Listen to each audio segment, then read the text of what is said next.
The new girl that stood taller than Naruto said as she glared up at the offending ghetto high kids, "I'm Sakura's friend. Never met you, but I've heard about you and from more than just her too. So I figured I'd try to help. This seems just as good a reason as any to fight." At that point, Batsa strode into view, dusting his hands off and wiping oil onto his pants. "You can't stay out of trouble, can you?" he said to Naruto, working his arm around in a stretch. "I think I tore a muscle throwing that stupid thing, Ikemanji." Daigo said as Gon popped right back up from being hit by a motorcycle and pulled Edge to his feet as he was still disoriented and stumbling about. "So you're with Uzumaki today? And the two women to boot." He looked over at Naruto, who was dabbing at the blood going down his face. "You've got some friends, kid." Naruto looked around between Sakura, who was fussing over how beaten up he looked already, Batsa, who had made it to their side and was placing some fingerless orange gloves onto his hands in preparation, and Natsu, who even smiled amusedly at him and shook her head as she produced a volleyball from seemingly nowhere. "Yeah, they're pretty damn good," he admitted. Character profile: Name Ibuki, nationality Japan, gender female, age 15, birthday December 6, height/weight 5'4" 101 lbs, blood type A, likes boys, her pet tanuki, Don, J-pop, sneaking up on others, dislikes exams, guys, nindu, the lack of technology she has access to in the mountains, hobbies, too busy training to have one, rivals, guy, fighting style, ninjutsu, current techniques, kunai/shuriken, kubiki, neckbreaker, raida, lightning strike, kusumi gake, the haze, kazujiri, wind gilly, tsumuji, hien, flying swallow, hyper techniques, kazumi suzaku, mist vermilion sparrow, yoro itoshi, armor piercer, yami shigure, dark drizzle, hashinsha. Background: Ibuki is a beautiful young girl trained in the combat arts of her clan and raised since childhood in a village entirely composed of ninjas. She eventually grew bored of the same monotonous lifestyle, and attending a school filled only with ninja like herself, and wished to try living like a normal schoolgirl. She rather resents her lot in life of not having full control of her own destiny, and finds her ninja clothing ugly, much rather preferring the normal clothes that civilians wear. Her constant companion is a pet tanuki named Don. Ibuki's fighting style is centered around speed and misdirection that makes good use of her slim athletic build to work herself into positions that opponents aren't readily equipped to deal with. Name: Akira Kazama, nationality Japan, gender female, age 15, birthday March 3, height/weight 5'3" blood type AB, likes motorcycles, her big brother Daigo, her ghetto high school friends, other members of Daigo's gang, cats, dislikes chatter, noisy people, water and swimming, hobbies, cooking, mechanics, rivals, none, fighting style, Taikyokuken, Taichichuan, current techniques, Senshibubu, cyclone dance, Hobu, releasing dance, Garaman, elbow gate, Ha no Rinbu, destructive barrage, hyper techniques, Kikukai, spirit cultivation cluster, Ten no Rinbu, heaven's consecutive dance, hate and Muishu, destructive heaven's shadowless kick. Background: Akira is the younger sister of the boss of Ghetto High School, Daigo Kazama. A silent girl that rarely speaks her thoughts aloud, she is rather docile and gentle without her biker outfit. When wearing the outfit, she finds it fit to disguise her true gender, allowing her to act more tough and commanding. She has developed high levels of skill in Chinese martial arts, and even uses her biker outfit, helmet and all, as a weapon in of itself when in combat. Name: Daigo Kazama, nationality Japan, gender male, age 18, height/weight 6'6" 196 lbs, blood type AB, likes enka music, hero movies, being a leader, dislikes caterpillars, dishonor, hobbies, and/a rivals, Naruto Uzumaki, anyone that threatens his gang, fighting style, undeterminable, current techniques, Musazuki, unique thrust, Musa Raiken, unique reverse fist, Kikukai, spirit cultivation cluster, Musajin, unique kick, Daichi Zuki, earth stab, hyper techniques, Shin Musa Saiken Zuki, true unique superior fist thrust, Shinken no Sanaka, true massive back, Ko Kikukai, hard spirit cultivation cluster. Background: he is the older brother of Akira Kazama, a student, and the leader of Ghetto High School's roving gang. He has firm control over his underlings, even the wilder ones like Edge, due to his strong personality, magnetic charisma, and superior fighting ability with free use of ki-based techniques. Daigo is a very honorable young man that excels in his studies despite his extracurricular activities, and he takes that honor to the battleground more often than not, never fighting unfairly. Name: Eiji Edge Yamada. Nationality: Japan. Gender: male. Age: 15. Height/weight: 5'8" 132 lbs. Blood type AB. Likes: army knives, fighting video games. Dislikes: his real name, putting in effort, ghosts. Hobbies: checking his clothes over. Rivals: Naruto Uzumaki, Batsu Ikemanji. Fighting style: dirty gangster tactics. Current techniques: Uragery, backstab, Batu, abuse, Hakai, destruction. Hyper techniques: Suzetsu na Uragery, grand backstab, Kamatsuri, bloodbath. Background: Edge is a student at Gedo High School and a member of the school's gang under Daigo Kazama. Most easily distinguished by his high, towering hairstyle and his colorful purple school uniform, he is quite eccentric and somewhat vain. In combat he is very irresponsible, bordering on full sociopathic when it comes to battling an enemy. Never a part of a fair fight, Edge will use his absurd number of army knives that he keeps on his person against anyone. An easy way to distract him is to mess with his clothes, such as wrinkling them or disheveling them significantly. Both Naruto and Batsu routinely take advantage of this trait during fights to easily subdue him in one-on-one combat, thus his ranging hostility for them. Name: Ganai Tsurugi. Nationality: Japan. Gender: male. Age: 17. Height/weight: 6'6" 253 lbs. Blood type: surprised face. Likes: rice balls, eating in general. Dislikes: studying. Hobbies: eating at a fast pace, one-day jobs such as road construction or moving. Rivals: Naruto Uzumaki. Fighting style: based on sumo wrestling. Current techniques: Teppazuki, gun stabbing, Kashiwade Yaburi, clapping smash, Urin, raging storm, Oasenpu, giant cyclone, Gansiki Kadaki, rock breaker, Aranami Shiko, destructive wave stomping, Buchikamashi, phase strike. Hyper techniques: Midar Teppazuki, unruly gun stabbing, Funkazan, volcanic eruption, Setsuvu Otoshi, avalanche smash. Background: Gon is a student of Gedo High School and a member of the school's gang like many of the male students. A very large and fun-loving young man with absolutely immense physical strength, something he takes great pride in. He is incredibly simple-minded and holds no real tactical skills, a dunce far beyond any other person that could be deemed simple-minded, simply making him a charging brick house in battle. Gon's fighting style makes use of his large size and lack of overall intelligence with his use of sumo wrestling skills to repel and viciously counter any weaker opponent's attack.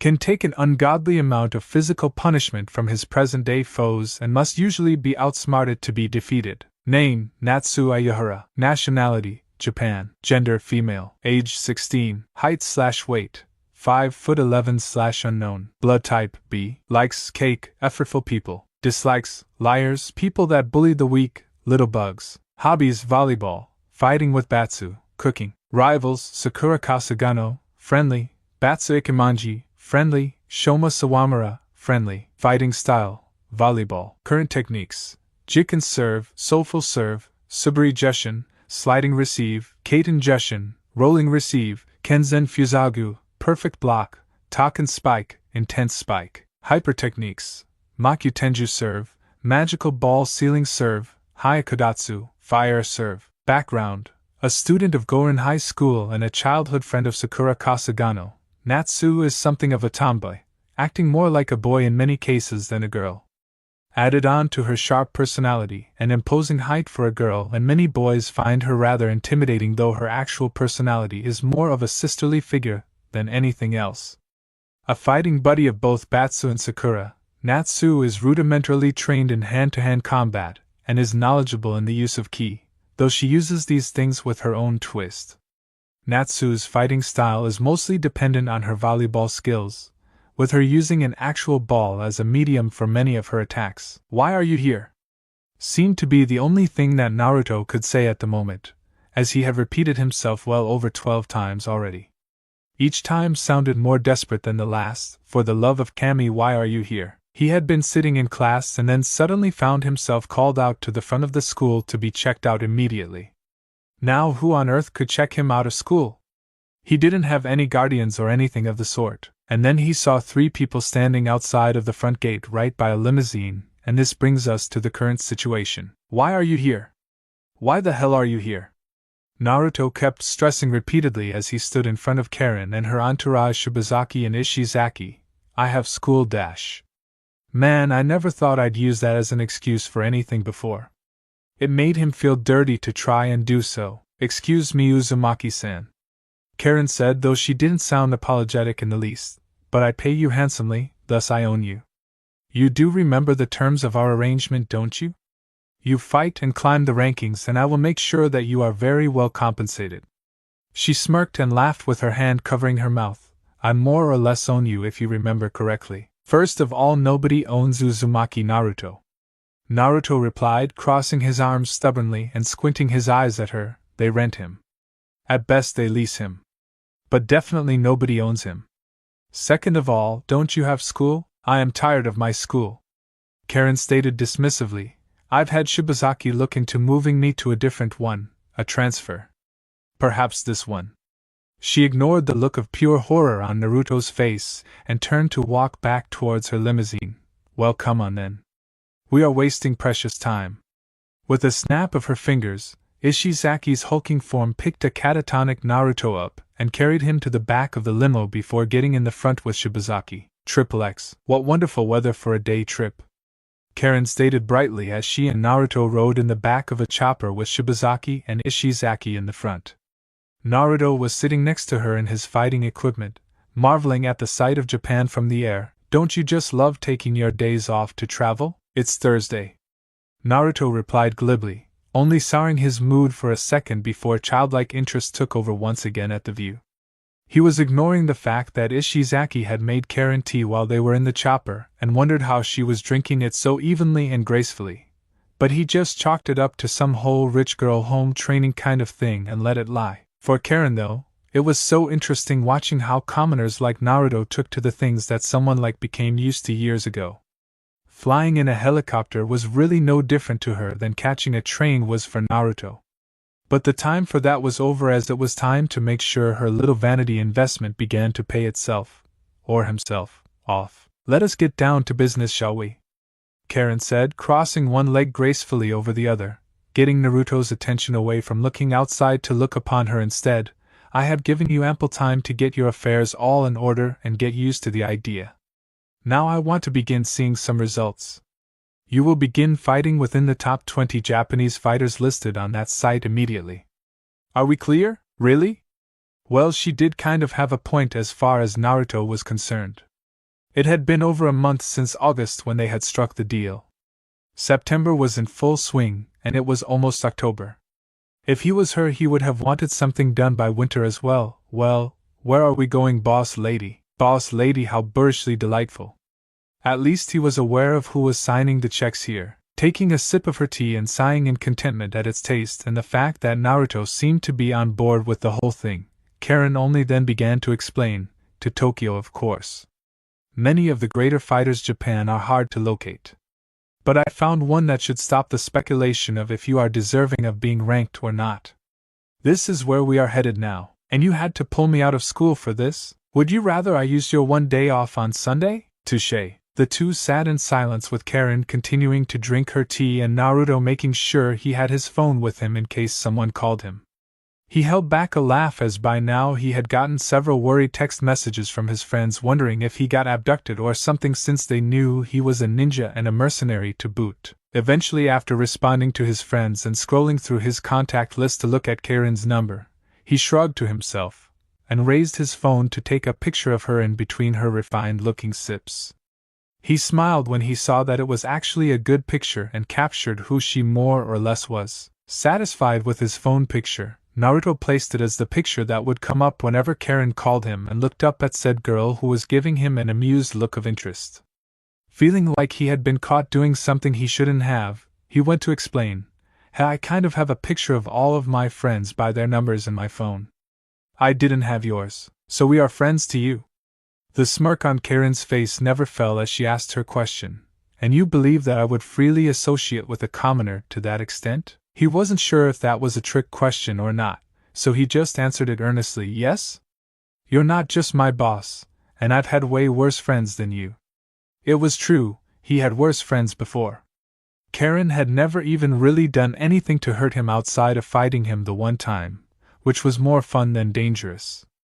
And this wouldn't be the first time that Naruto found a friend in a client of his either. Even Batsu was technically one of those, so tell me why you're a fighter anyway. There's got to be a reason, right? You really wish to know the answer to that question? Karen said, holding out her empty teacup as Ishizaki turned around in his front seat and gave her a refill without spilling a drop in the moving chopper. Naruto nodded rather eagerly with a grin on his face. Very well. I guess we have time before landing, she said as she could begin to see the very large city's outskirts in the distance. Well, as you probably know already, I am the heir to the Kenzuki fortune. You also probably believe that this led to a rather easy upbringing, correct?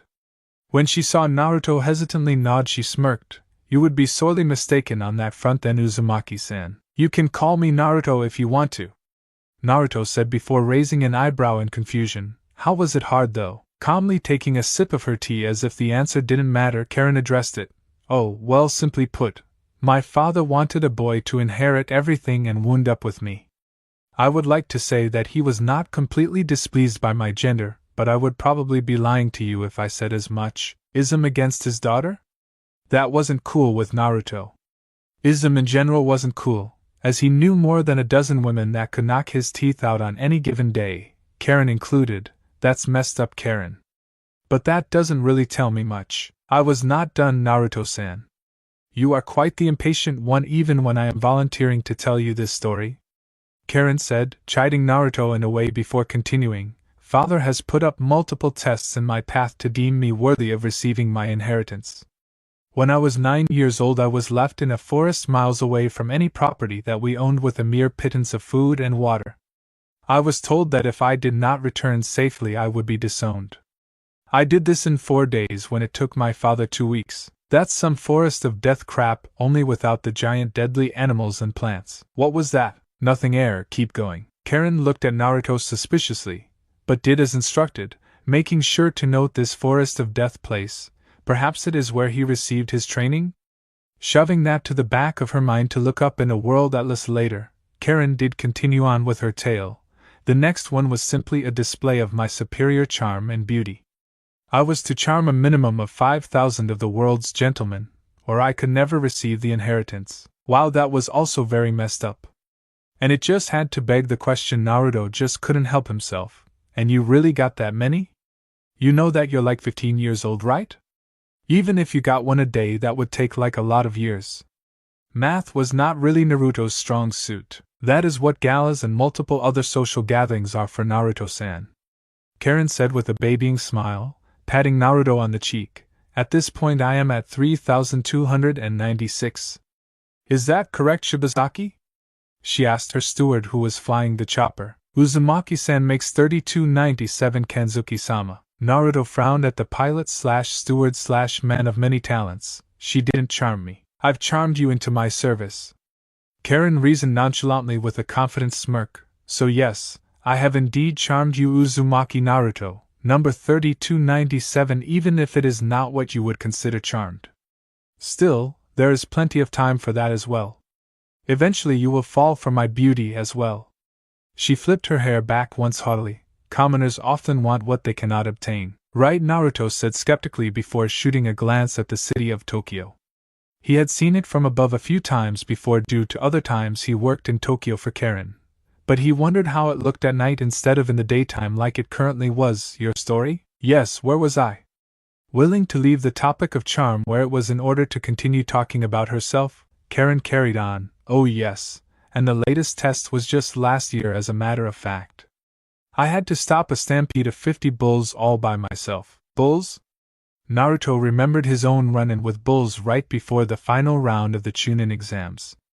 Clones barely helped him out of that mess. How did you do that? I'm certain it is on the internet somewhere if you look hard enough, assured Karen, smiling the entire time. It took place during the running with the bulls in Spain, so I'm certain someone somewhere has footage of it.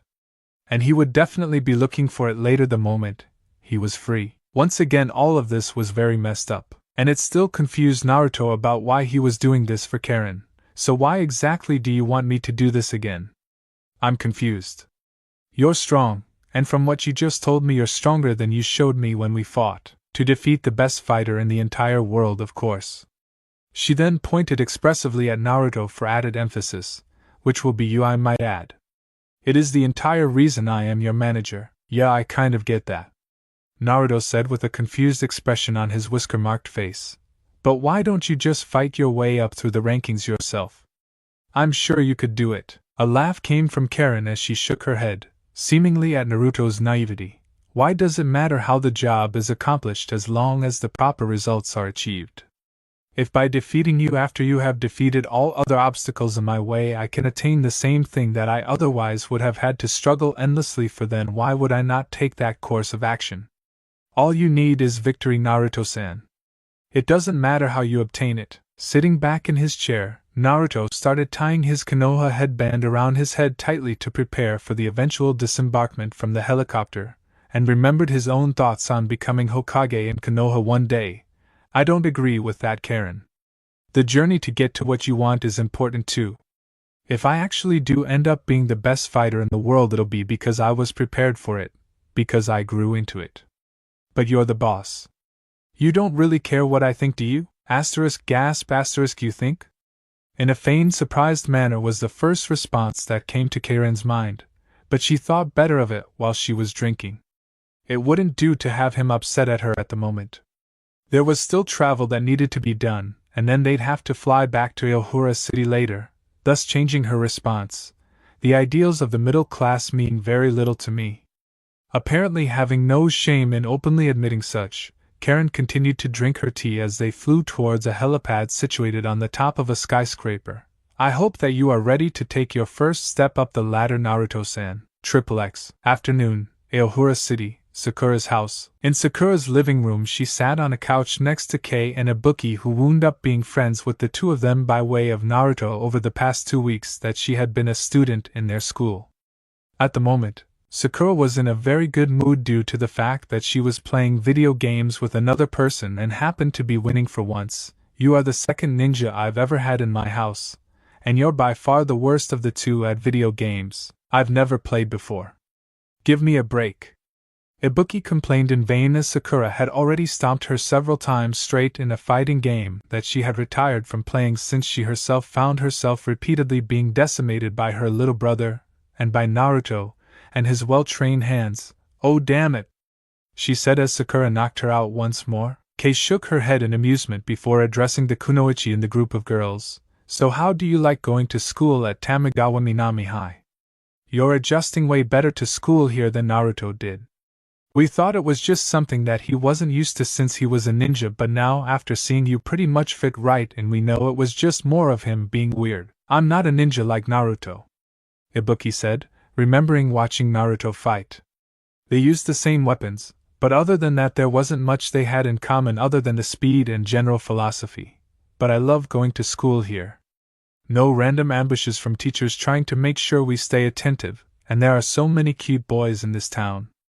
I'm just upset that I have to leave and get back to my village before the sun sets. A satisfied Sakura set her controller down, content with the victory she finally got over some kind of living person. I wonder what happened to Naruto today. None of our friends have heard anything from him. He isn't around town causing any trouble anywhere. He's not at his house either, and he's not answering his phone. Kei held up her phone and waved it in Sakura's face. He sent that text 2 hours ago, while we were still in class, saying he was fine. At that point her phone vibrated with the signal of another message, and Kei opened her phone before letting out a yell of alarm at what she saw. Oh wait, he has those stupid clones to do things like that for him, bad joke. What? Ibuki asked curiously, only for Kei to hold up her phone and show the ninja girl the same picture that Sakura was currently looking at on her own phone. Naruto swan diving off of the top of a skyscraper with no support. Ha, that's so cool. Where is he? Greetings from Tokyo, Sakura said, reading out the actual message that came with the picture. I'm fine. Not dead yet for all of you babies out there. I'm working for Karen right now. Wish me luck. Sakura sighed heavily after finishing reading. Karen, of course. Who else has the power to pull Naruto out of school? Kei laughed and put her phone back up in her bag. I'm sure he loved that. You mean Kenzuki Karen? Ibuki asked with a bit of whimsy. Well aware of the daughter of the richest family in the Pacific and possibly the world, he works for her? Wow. I wonder what she makes him do or how much she pays. She then noticed Sakura and Kei's phones and sighed. I want a cell phone so bad, but calm technology isn't allowed in my village. So? Kei replied with a shrug, you're a ninja. So sneak it in. You can do that, right? It's not like they check you whenever you go home. Ibuki's eyes lit up, and she looked at Kei thankfully for the idea. You're just now considering this an option. You've been coming back and forth for 2 weeks. I don't like the idea of helping Ibuki-chan break her village's rules, Kei-chan. Sakura said, but relented a bit when she saw Ibuki's shining eyes begging her to agree that it was a good idea or at least okay for her to try. But I guess it's her choice in the end. Fine. I guess we can take her to the mall to get a phone before she has to go home. The fun-spirited female ninja jumped up in celebration and grabbed both girls to drag them on out of the house in a hurry. XXX. With Naruto, Tokyo, Japan. From the helicopter right to a limo, that was how Naruto, Karen, and her entourage traveled to wherever Karen was supposed to be taking him. Your family lives in Tokyo, right? Are we going to stop by their place for a bit? We are not going there today, Karen said, her cheek in her palm as she looked out the window. We are unable to get there by car anyway. Do you know how large my family's property is? You need a chartered plane to land at our airstrip just to get access. We have our own rivers, mountains, and even our own climate. You do not stop by the Kenzuki compound. Oh, that is such bullshit. Naruto spouted freely, not caring that Shibazaki was glaring at him for the use of such language around Karen. I'm not that stupid, Karen. That's totally impossible. Nobody owns that much property in Tokyo. Nothing is impossible. Not if you have enough money to afford it. I can assure you that we most certainly do. As she spoke, her eyes lit up slightly, getting the Kenzuki heiress to perk up noticeably. We have arrived at last. The limo slowly rolled to a stop and the two up front got out to open her door, as she gave Naruto some instruction. Your opponent is more than likely inside. He owns this bathhouse. If he is not there, then at least we can learn where to find him within. Before he could ask for more information, Karen's door was opened and she gracefully stepped out. Of course, no one opened Naruto's door, so he did it himself and got out to quickly catch up Karen and her servants. Karen, who am I fighting anyway? You never told me. He didn't really care, but it was good to have some kind of background. They walked into the bathhouse to find that it was quite populated with sumo wrestlers of all people. The four visitors walked through the place with Karen not caring any less about the very large and underdressed men walking around them, even though Ishizaki kept trying to shield her eyes until she elbowed him in the stomach to get him to stop. Karen, Naruto said again, this time with more trepidation. Who am I supposed to be fighting? He asked her again. She didn't say anything at first, she just smirked shrewdly at him before clearing her voice and speaking up quite loudly, Edmund Honda. Upon hearing that man's name called out, not only did Naruto freeze in place, the routine chatter of the place quieted down, even with the men in baths stopping what they were doing to see two kids and a pair of servants fully dressed. This is the bathhouse owned by Edmund Honda, is it not? I'm requesting his presence if he is here. Edmund Honda? Yeah, Naruto knew who that was. If you lived in Japan and kept up with athletics, you knew who that man was, and he was none too happy with it. Oh you bitch, oh you stone cold bitch. I am going to get you back so bad for this, Databeo. A heavy series of footsteps started coming their way, getting Naruto to turn and see a man that was a few inches taller than him but was exceedingly larger, as he was a sumo wrestler like most of the others in the building. He had his black hair up in a traditional Chanmage hairstyle, wore red kabuki makeup on his face around his eyes, and wore a short blue yukata over his massive frame. Eventually he reached the visiting party, and looked down at Karen and a wide-eyed Naruto. Looking between them, the man spoke up in a rather authoritative voice, I'm Edmund Honda. What reason are a pair of kids like you looking for me? He spared another look at Naruto. I don't think I can train him. He's too puny. Puny? You. Naruto thought to himself. Before he could even respond to the man, Karen pointed at Naruto and spoke with full self-assurance and complete feeling of security. He's here to fight you.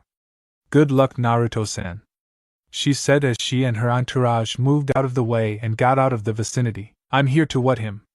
Good luck? Naruto looked down at the floor and noticed something that had been concealed by the steam of the bathhouse. Blue tiles all over the floor with the exception of a large circle made of yellow tile and 2 yellow bars on the ground where he and Honda happened to be standing. A ring. That was just bad luck all around. Yo, what's up? Naruto said, forcing a grin on his face and extending his hand to the large sumo. I'm Uzumaki Naruto. Nice to meet ya, Honda gave an amicable smile and shook Naruto's hand heartily. Same, he said before continuing with something that Naruto wished he hadn't heard as the grip tightened. I've heard of you. Challenge accepted. In one move, Honda held on to Naruto's hand and swung him around overhead before throwing him away. Naruto screamed for dear life as his body sailed through the air and hit the wall with a mural of a sunrise, a mountain, and a man before he fell into a tub full of water. Everyone in the bathhouse let out a collective "Ooh" when Naruto hit the wall, but started laughing once he fell into the water. Can't you do better than that? The elite sumo said with his hands proudly on his hips, as the entire place seemed to get a kick out of the one-hit finish. Karen was not pleased by Naruto's performance thus far. Come on, Naruto-san. You had better not let me down right out of the gate. Amid the laughter, Naruto pulled himself up from underneath the water, leaning against the side of the tub as he spat water out onto the floor, and smoothed his soaked blonde hair back to keep it out of his eyes. That was funny to you guys, huh? The laughter continued, even from Honda as he still stood in the ring. While he was laughing, he pulled the top half of his yukata down off of his shoulders, showing that he was almost purely muscle. This did not intimidate Naruto any further than the prospect of fighting a sumo head-on though. Well, here's my punchline. The water in the tub Naruto was in began to churn before a clone shot out of the water like a torpedo at Honda. The big man narrowly turned to the side to avoid the clone punching right into his belly as it rocketed past and hit the far wall, dispelling. The same thing happened again, and again, and again, at a faster and faster rate as clones just kept blasting out of the water, bombarding Honda, who simply couldn't dodge anymore. The joke was officially over as far as the sumo was concerned as he ground his feet down tightly and took up a sumo stance before rocketing off repeated hand thrusts in front of himself so fast that the eye couldn't see the movements. Hyaku no Te Binta, 100-hand slap. The shots started hitting the clones so that he wouldn't be harmed, with popping noises going off repeatedly and smoke bursting in his face from the repeated demises of the Kage Bunshin. What talent! He's blocking back one of Naruto-san's strongest techniques with just brute force in his hands. Karen thought to herself as she saw Honda force back Naruto's clone barrage. His hands were moving so fast that she couldn't even see them move. Now it might have been the humidity of the bathhouse finally getting to her a bit, or it might have been the fact that she might have been stressing over the fight just a smidge, but a bead of sweat could be seen forming on the girl's head as her eyes raptly paid attention to the combat at hand. Come on, Naruto-san, Karen said under her breath as raucous cheering from the other sumo wrestlers went up in the bathhouse. You can do it. I'm certain of it. And just like that, the clones stopped flying out of the large tub with no original Naruto left in sight in the water, confusing the hell out of Honda. I didn't knock the real one out during that pile-up, did I? I didn't notice if I did or not. Bunshin Kaiten Kakata Otoshi, clones spinning heel drop. Naruto and 5 clones fell from the steam-concealed ceiling of the bathhouse and smashed Honda with axe kicks that slammed down on his head and shoulders.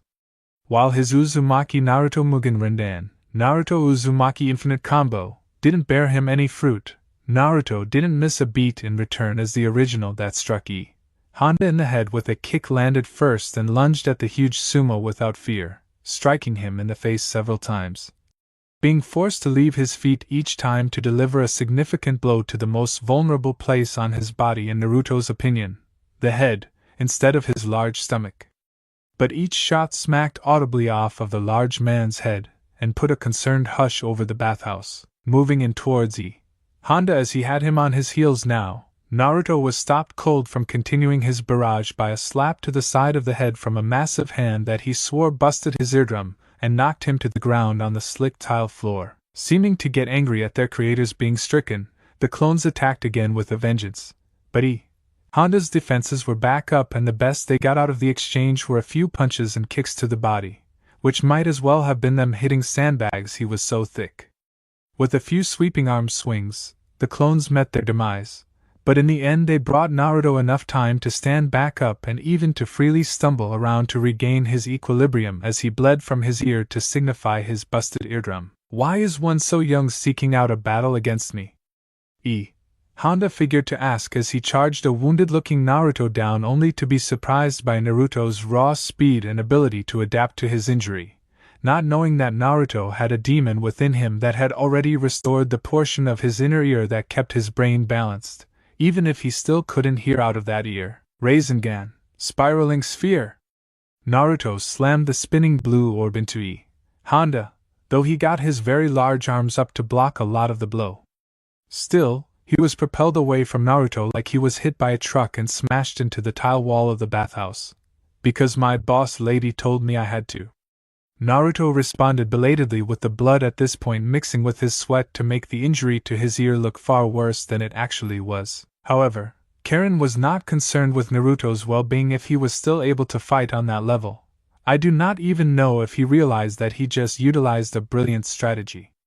She thought to herself, a thoughtful finger placed under her chin as she continued to observe. He could have cancelled his Rasengan attack, but he continued with it, and instead of trying to hit Honda's body he settled for the arms, but that could be just as important a move to make. If Naruto broke, cracked, fractured, did something to Honda's arms in the last exchange, he had either significantly lessened the effect of, or had taken out a powerful weapon of the sumo completely. It was up for speculation if Naruto even realized what he had just done. He had opened a window for himself to win that fight if he realized what he had started and how to take advantage of it. But Karen wouldn't say a word about it aloud. No, she would not. If Naruto couldn't win this fight without someone barking orders to him or anyone advising him through it, then it was better to find out now than later, when there were times she would not be around like she was right then. The outsides of Honda's forearms had angry dark purple spiral bruises on.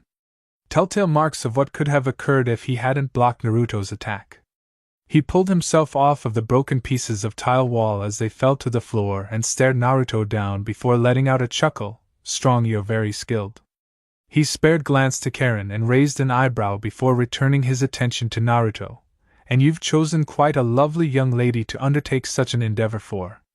It is incredibly honorable of you to challenge me in order to win her heart." Naruto's jaw dropped in astonishment, while Karen just smirked to show her amusement to the sumo's statement. "What? Are you out of your mind? I should finish beating you up just out of principle. She's my boss and she hates me." "I do not hate you, Naruto-san. I just dislike you with great intensity." "You heard the lady!" Naruto shouted at Honda as he formed 3 more Kage Bunshin to go up against Honda and made 3 hand seals to start another jutsu to hedge all of his bets. Chakura Tenkisha, Chakra Spitfire. When Naruto cocked his head back to spit his chakra projectile at Honda smirked and went spread eagle as he seemed to gracefully and quickly float into the air headfirst directly over Naruto like a kite who, due to the angle of his head, got a good view of just how high into the air a 300+ pound man could get. On his way up he smashed his way through Naruto's clones with his head and defeated them. It was admittedly very impressive if it wasn't about to get so utterly terrifying. For a moment, Naruto swore that he had Sharingan, because he saw the next few moments in slow motion. In his mind absolutely everything slowed down as Honda flipped through the air over top of him to transfer into a direct but drop. Sumo no Shibuki, Sumo Splash, Honda landed backside first on the ground only to hear a crack. Thinking that it was probably Naruto ribs and or sternum, he stood up and looked down only to gasp when he saw a broken bucket full of purifying salt underneath him instead of a thoroughly smashed blonde teen boy. Why was this kid so damn tricky? At that moment a tray sailed through the air like a shuriken and bounced off of the back of Honda's head, knocking him to the ground with the force of the unexpected throw. Standing next to Karen was Naruto, with a manic grin on his face and his arms still extended from the throw of the pan. "Why did you throw Ishizaki's serving tray?" Karen asked him, crossing her arms over her chest and sounding slightly miffed at the wanton disregard for her servant's things. "Especially a thing that was used to carry her refreshments. Because I don't have anything that won't kill him on me, and I know that the stupid thing is totally solid," Naruto replied, quite pleased with himself before he saw the reprimanding look on her face. "Hey, he can have it back." Both kids looked over at Honda, seeing him standing back up with the tray in his hands, bending it angrily. "Never mind. That is coming out of your payment, and if you lose this fight you will still pay for that." Did that mean she wouldn't pay him if he lost? He didn't have the time to think of that, instead choosing to attack again against the sumo that was progressively growing angrier. Honda didn't know what to make of Naruto. One moment he fought directly with honor, going right at the man, and the next he was getting hits from the blind spot, tactically retreating and hitting him with random objects like the tray. He was still twice Naruto's size though. And Naruto was directly charging him again, but it wasn't as direct as Naruto wanted him to think it was. Right before getting within Honda's effective range of reach, Naruto quickly formed his cross-hand seal, Kage Bunshin no Jutsu, Shadow Clone Technique. 3 shadow clones popped into existence, and the first Naruto dove at Honda. The sumo caught the first boy as a reflex, and simply threw him backwards over his head. The second Naruto had done the same thing as the first, half a second after the first one, shoving both feet into Honda's fully exposed stomach due to his throwing the first clone over his head and doubling him over. The third Naruto jumped up and delivered a hard punt kick to Honda's head that snapped his head up and back, sending blood flying into the air. With a flourish, the last and the original Naruto finished with a jumping punch that slammed right into the mammoth man's face, and down he went like a tree, falling backwards onto the ground with Naruto collapsing to the ground along with him due to the angle of the attack. "Good heavens!" Shibazaki said in amazement at the utter brutality and simplistic misdirection of Naruto's previous attack. Naruto had to hit Honda with upwards of 5 punches in order to register the same damage that Honda could deal with one. He spared a glance towards his mistress Karen, who was watching the fight intently at this point, not speaking or making any comments. Children should not fight like this. Naruto pulled himself up off of the floor, dripping sweat and a little bit of blood as the humidity inside of the bathhouse was smothering while engaging in such a physical activity. When he felt Honda's hand wrap around his shin and looked down to find a very angry sumo holding onto his leg with blood running down his face above his brow, Naruto felt like he was in some kind of monster movie. With surprising agility and scary strength, Honda sprang up to his feet and slammed Naruto to the ground in one move, depositing him face first onto the tile floor. Before Naruto could even let out a groan of pain, a palm strike was delivered to his back from above that cracked the tile beneath him. "Gah!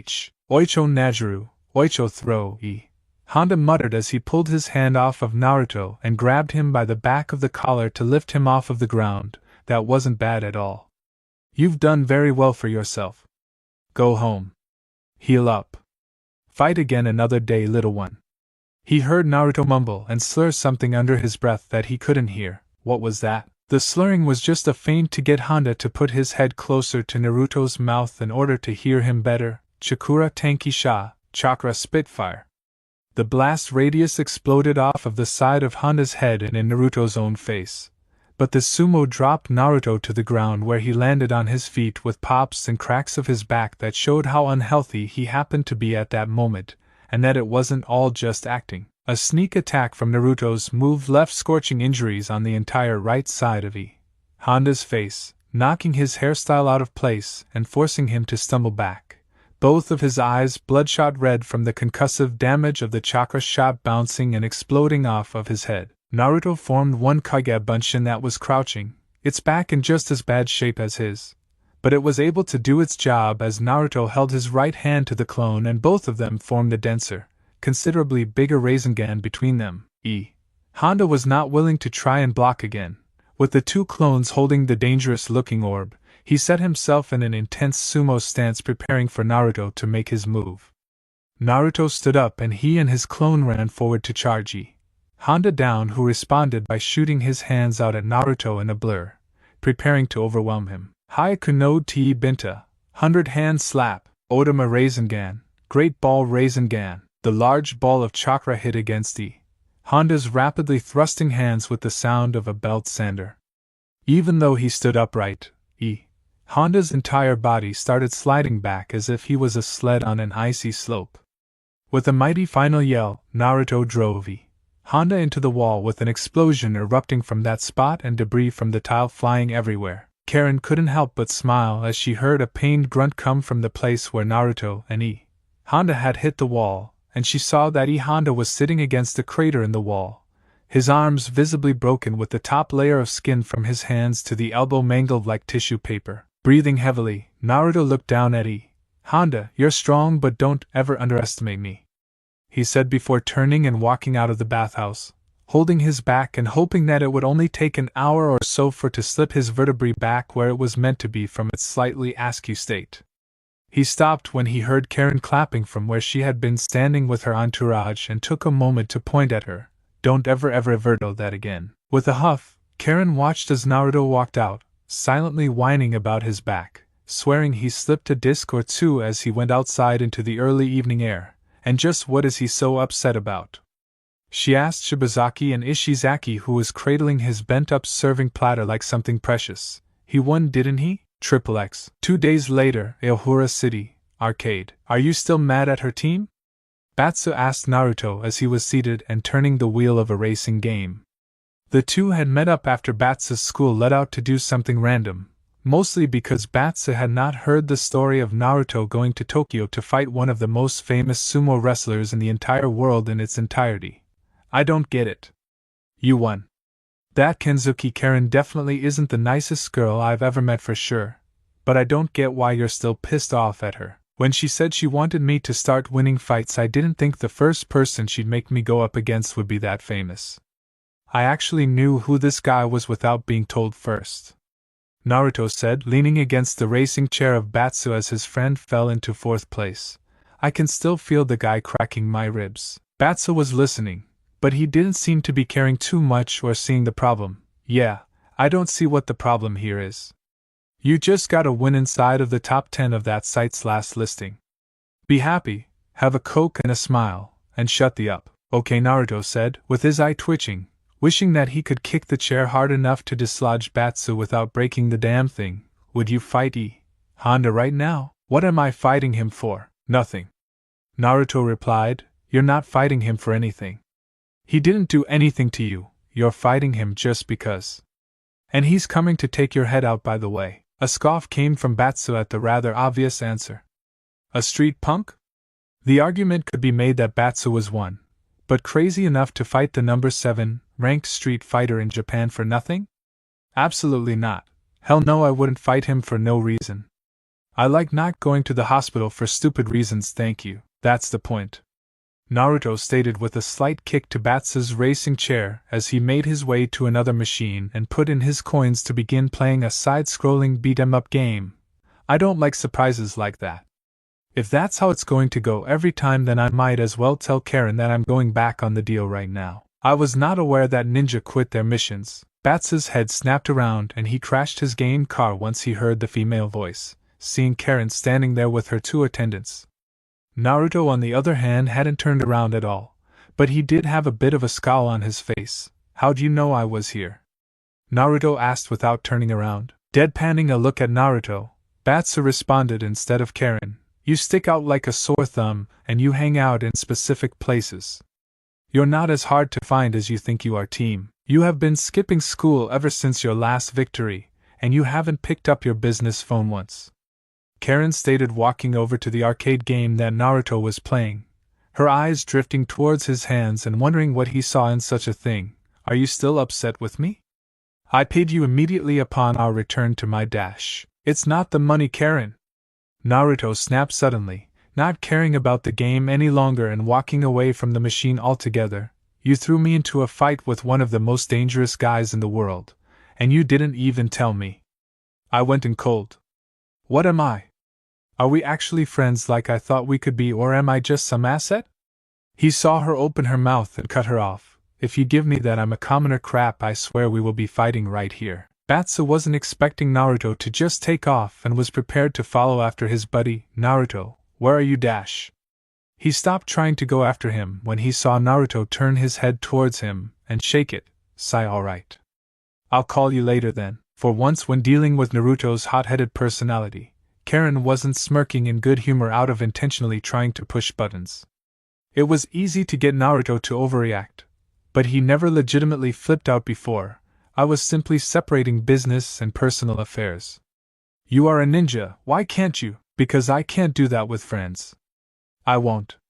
Naruto's gait slowed when he felt Karen was following him, but he started walking when he felt Shibazaki and Ishizaki following her like always. She thought she would catch up to him, and they could hash out something that was 2 days overdue. But when he started walking away again, she realized that her entourage was to blame. He's giving me a choice to make this professional or personal. She narrowed her eyes at his back once she saw him make his way outside the arcade and turned to address her 2 attendants. You two, remain here while I have a conversation with Naruto-san. But Kenzuki-sama, you saw how angry he was.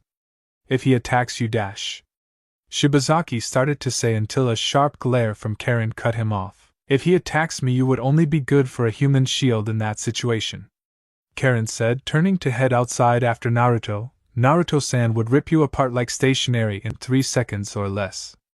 With that said, she walked outside to see Naruto attracting a measure of attention by sitting atop a streetlight. She was not about to climb a streetlight to have a conversation, and she was not about to yell it up to him, so she stomped her foot on the ground, the reverberation of her footstep actually getting his attention. She pointed to the limo on the curb with a measure of authority. Get in the car, Naruto-san. Naruto looked down at her before looking back off in the distance. No, get in the car right now. I'm not going on a mission for you right now, I don't feel like it. And then instead of his patience this time it was hers that ran out. Get in the damn car. I am trying to have a private and personal conversation with you, and I cannot do that with you perched on the streetlight like a crow. Now get down or I will make you. That was a completely new experience. Naruto had never seen Karen lose her cool for a single moment before. Not once. She was always in control of, well, everything, especially her own emotions. She was composed and confident. And he could still see the confidence, but none of the composure. You're gonna Makeem? How are you going to make me do anything that I don't want to do? She didn't reply this time, just looking up at him angrily and pointing once more with authority at the limo, with all of the people officially stopping to look at the two of them. She turned towards them and dared anyone to consider that she had been in the middle of a scene, and everyone just went back to normal as if nothing happened.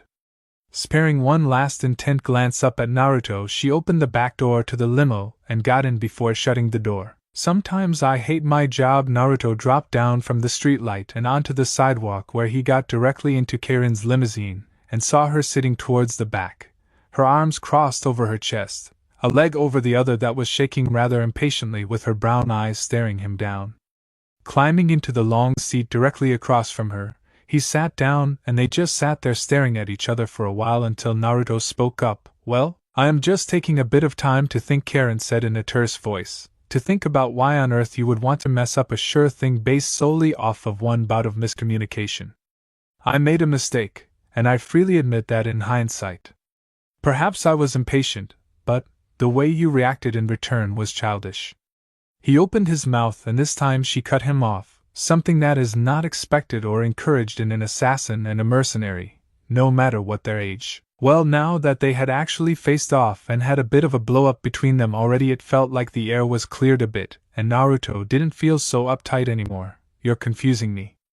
I don't know if you're my boss, my rival, my friend, my manager. What? I've always been your employer. Karen replied matter-of-factly. We first met only because I hired you. Whenever you are around me, it is due to me summoning you for work purposes. She stopped when she saw that Naruto was looking like he was just about to start laughing. What is it that you find funny? Naruto pointed at Karen and snickered a bit. The reason you first hired me was to with Sakura-chan after you two fought, and you lost to her. Remember the jobs you made me do? You made me dust your whole grand parlor because I can't go home until a mission is done, and you thought it would take me months to finish. It took 3 hours with clones. You made me do the stupidest stuff because you thought I'd complain to Sakura-chan or I'd be too tired to spend time with her, and it would mess with her head.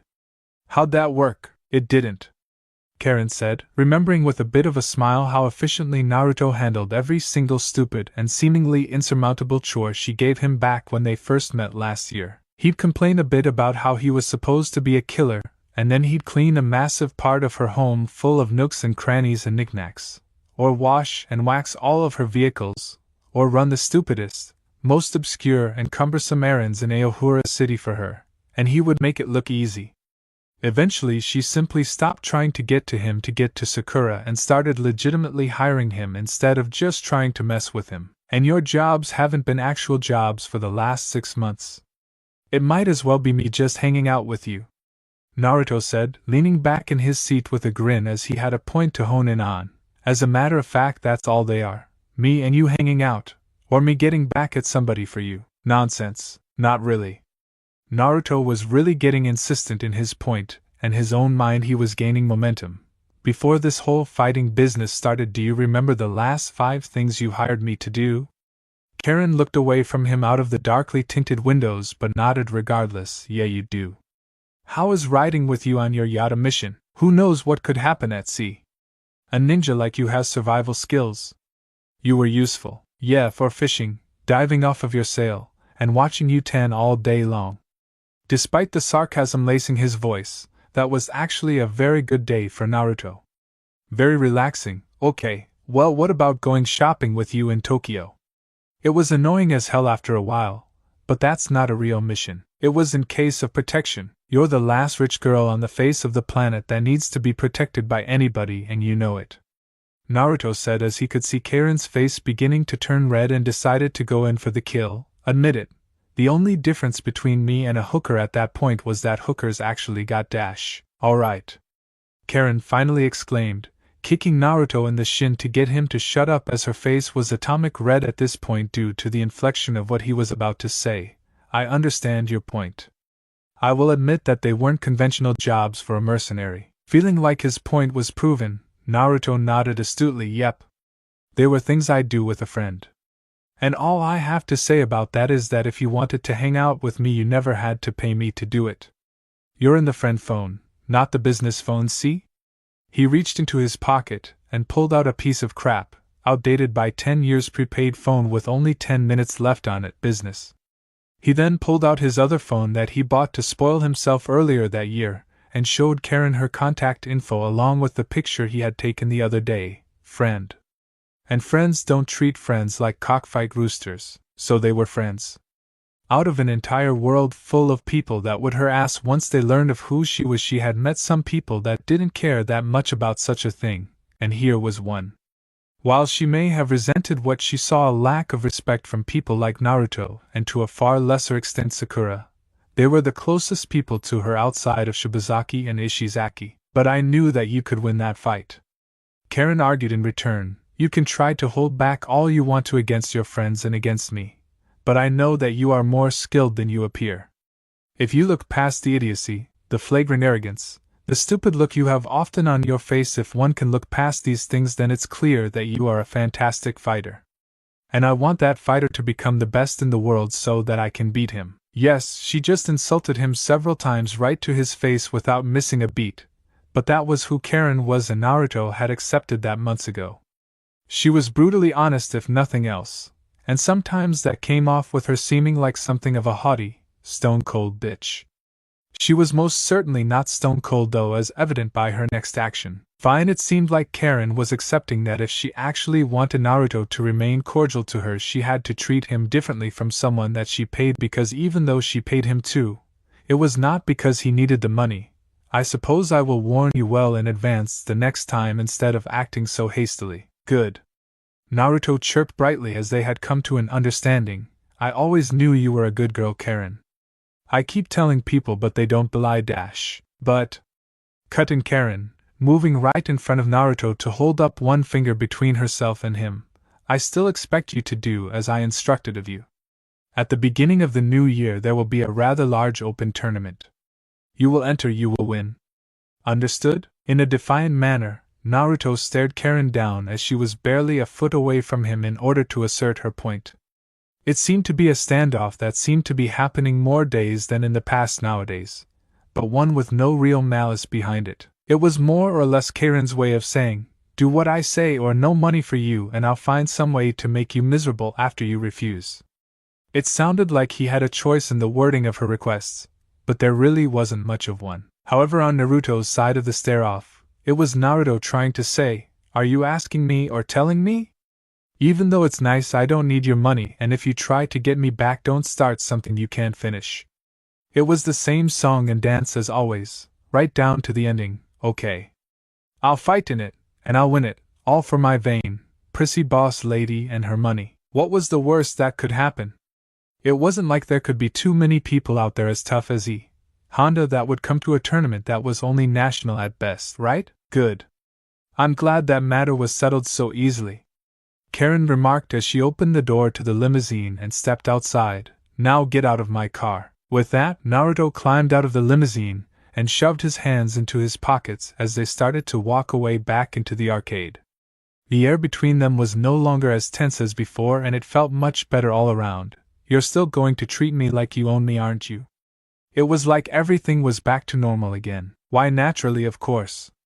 The pleasant smirk on Karen's face certainly said that everything was back to normal. "Please note that it is only due to the fact that I do indeed own you, Naruto-san. No matter what you may believe to the contrary, nobody owns me, they rent me." Character profile. Name, Edmund Honda. Nationality, Japan. Gender, male. Age, 27. Birthday, November 3rd. Height/weight, 6'1/302 pounds. Blood type, unknown. Likes, baths, Nabiaki, tiramisu, chankanade, sandwiches, noodles. Dislikes, indecisiveness, dishonoring his family, chocolate cookies, rice vermicelli. Hobbies, cooking. Rivals, Zangief. Fighting style, sumo. Current techniques: Hayaka no T Binta, 100-hand slap, sumo gyrai, sumo headbutt, sumo no shibuki, sumo splash, oicho najiru, oicho throw, oni muso, peerless demon. Hyper techniques: Kyukyoku no Satsujin Zutsuki, ultimate killer headbutt, orochi shandaki, great snake breaker. Background: a powerful and skilled sumo wrestler focused on becoming known as the best of all time. Edmund Honda is currently the rank below the rare and highest level of sumo wrestlers, Yokozuna, and stands with the highly revered rank of Ozeki.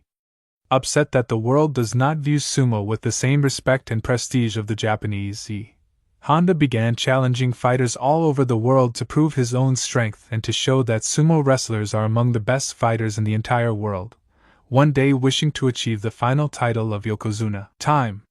Sakura called out as Naruto rounded the track outside of the school for the 4th time, and that's 2 minutes, 45 seconds. "Damn it!" Naruto shouted with his hands on top of his head as he took a bunch of deep breaths, showing a bit of exhaustion. "I need to get faster," he said, huffing and puffing before setting himself back down in a running stance to prepare to run again. "Mark me, Sakura-chan. I'm breaking 2 minutes and 30 seconds this time, Databeo." Instead of calling him out to let him run his laps again, Sakura just stripped the vest with the parachute and the weights attached from his back and held it up. "Naruto, it's been 20 minutes, and you're running a full mile in under 2 minutes and 30 seconds consistently. I've got to keep trying to get better at what I'm good at, Sakura-chan," Naruto said as he pushed himself up and stretched his legs out. "The tournament I'm entering is at the start of the year, and it's past the middle of October. I've got to get the skills I have airtight. The under 2 minutes one you ran last week was a total anomaly. You'll never break that again." Sakura looked at the vest in her hands distastefully. "Not again, while you're wearing this thing anyway." She threw it aside, and it formed a small crater and a dust cloud upon hitting the ground. "How'd Coach even let you mess that resistance vest up the way you did anyway?" "Because the parachute wasn't enough to slow me down too much by itself," Naruto said as he and Sakura went back to join their other friends in gym class. With a grin, Naruto walked past many of the male students that had stopped to gawk at the freshman running faster than any other recorded person, even with a parachute on his back. "In case you were wondering, that's what speed looks like." Sakura rolled her eyes as Ibuki ran up to them from where she had been before. "Speed, huh? You want to race me sometime? I bet I'm faster than you." she teased, poking him on the nose to set off his little temper that she had gotten used to pushing the buttons to buy now. You want to race? Naruto replied with a challenging grin after rubbing the spot on his nose where she poked it. Bring it on, I'll leave you right in the dust, Ibuki. I don't have the parachute, and the weight's on either, so bring it. No, no, no, no, no. Sakura grabbed the shoulders of both ninja before they could take off running. All I've been doing is watching someone faster than me run around a circle for 25 minutes. I'm not about to watch the two of you make me feel even slower. Why don't we ever play baseball during gym? Or why don't we ever just spar like normal? All Naruto ever wants to do during gym is run. Speed isn't everything, you know. A thumbs down came from Ibuki at that suggestion. For a ninja, speed is kind of important. And it's also because I hate baseball and we can never get enough people. A mischievous smirk crossed the young Kunoichi's face. Who wants to play baseball with a pair of ninja that can jump 15 feet in the air and steal bases without needing to get a jump on the pitcher? You're not very nice with the home runs either, Sakura-chan. She started looking around for someone else though. I haven't seen Kei-chan all period. Where's she? Kei-chan found a way to get herself excused from gym for outside activities. Sakura said, something about her allergies? Didn't know she had any really. Her eyes then widened in realization. Wait, Kei-chan doesn't have allergies at all. But she had a signed note from a doctor and her mother. What? Naruto said abruptly without being prompted. I didn't forge Kei's mom's signature and a fake doctor's signature because she gave me a coupon for 6 months free ramen. You're crazy, Sakura-chan, Naruto said with a sheepish grin. I didn't say anything about you. Sakura gave Naruto a reprimanding stare that had him sweating bullets until she sighed and ran a hand over her own forehead. What am I going to do with you, Naruto? You're going to get yourself into some serious trouble one day. Ibuki rolled her eyes and pointed a thumb at Naruto. Once again, he's a ninja, Sakura-chan. We do things that would get us in trouble if we get caught, so we just don't get caught. Kei-chan is smart enough to know better than to say anything about it. Well, when I do get caught one day, you can tell me that you told me so and I'll shut up about it, Naruto said to Sakura as they made it inside and split up to head to their separate locker rooms for boys and girls. See you guys later. With that, Naruto went into the boys' locker room and went right to his locker to change out of gym clothes back into his uniform. Hey, Uzumaki is in the top 50 fighters in Japan after the new polls went out. Wasn't he barely breaking number 75 during the last poll? Yeah. But there's a story going out that he called out Edmund Honda and fought his way through an entire stable of sumo wrestlers just to beat Honda himself. Then I heard he broke his arms to teach him a lesson for not coming out and fighting him directly. Naruto palmed his face and shook his head. What a stupid rumor. A whole stable full of sumo wrestlers? He seriously hated the dirt sheet aspect of that website, as when confirmed fight specs were minimal there would be tons of speculation over what happened during them, and the posters on the site had a serious case of overactive imaginations. I heard he won that fight, then got down on one knee to propose to some girl right there on the spot. That dog! He hangs out with the strongest girl in school, her cute friend, and the new girl too, and that was all he wanted to hear out of the peanut gallery. I didn't propose to Karen. My ing back was killing me and I kneeled down, Naruto shouted at the top of his lungs, getting everyone in the locker room to stop changing and stare at him. Guys even started looking at him from over their lockers in other rows, making Naruto feel self-conscious. He quickly changed his clothes and hastily made his way out of the locker room before something weird happened. His last few weeks had been spent by him trying to hone his taijutsu better against a wide variety of sparring partners. Sakura as a base, and the main one he trained against due to their proximity. Ibuki when he wanted to fight someone that could match speed with him. Batsu when he wanted a fight that would inevitably degenerate into a brawl. He was never going to have dojo refined technique, but he could still stand to clean up his fighting style better to minimize damage.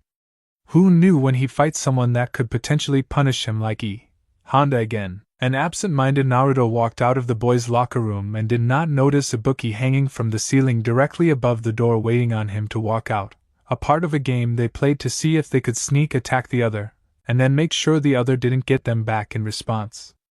And this is when she dropped from the ceiling, directly landing on his back and flattening him right to the ground. Oh come on, that wasn't even fun. Ibuki said as she sat on his back, her tanuki, which had taken up the practice of hiding itself during school hours, chewing on his ankle at the same time. You weren't even trying that time.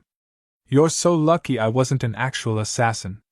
Ibuki pouted as she stood up and allowed Naruto back up off of the ground. Ow. Naruto mumbled before pulling himself up off of the floor, wiping the dirt and dust bunnies from his face. Sorry. Just thinking about my fights, he said as he picked Don off of his ankle by the scruff of his neck and threw him at his fellow ninja. Ibuki caught Don, who scrambled up her shoulder and let out a sigh at hearing Naruto's ever-present problem. She liked to help, that much was true, but she came to school in order to not be a ninja for a while. That was really counterproductive when Naruto asked her to spar after school. Sometimes, you need to take a rest for a bit.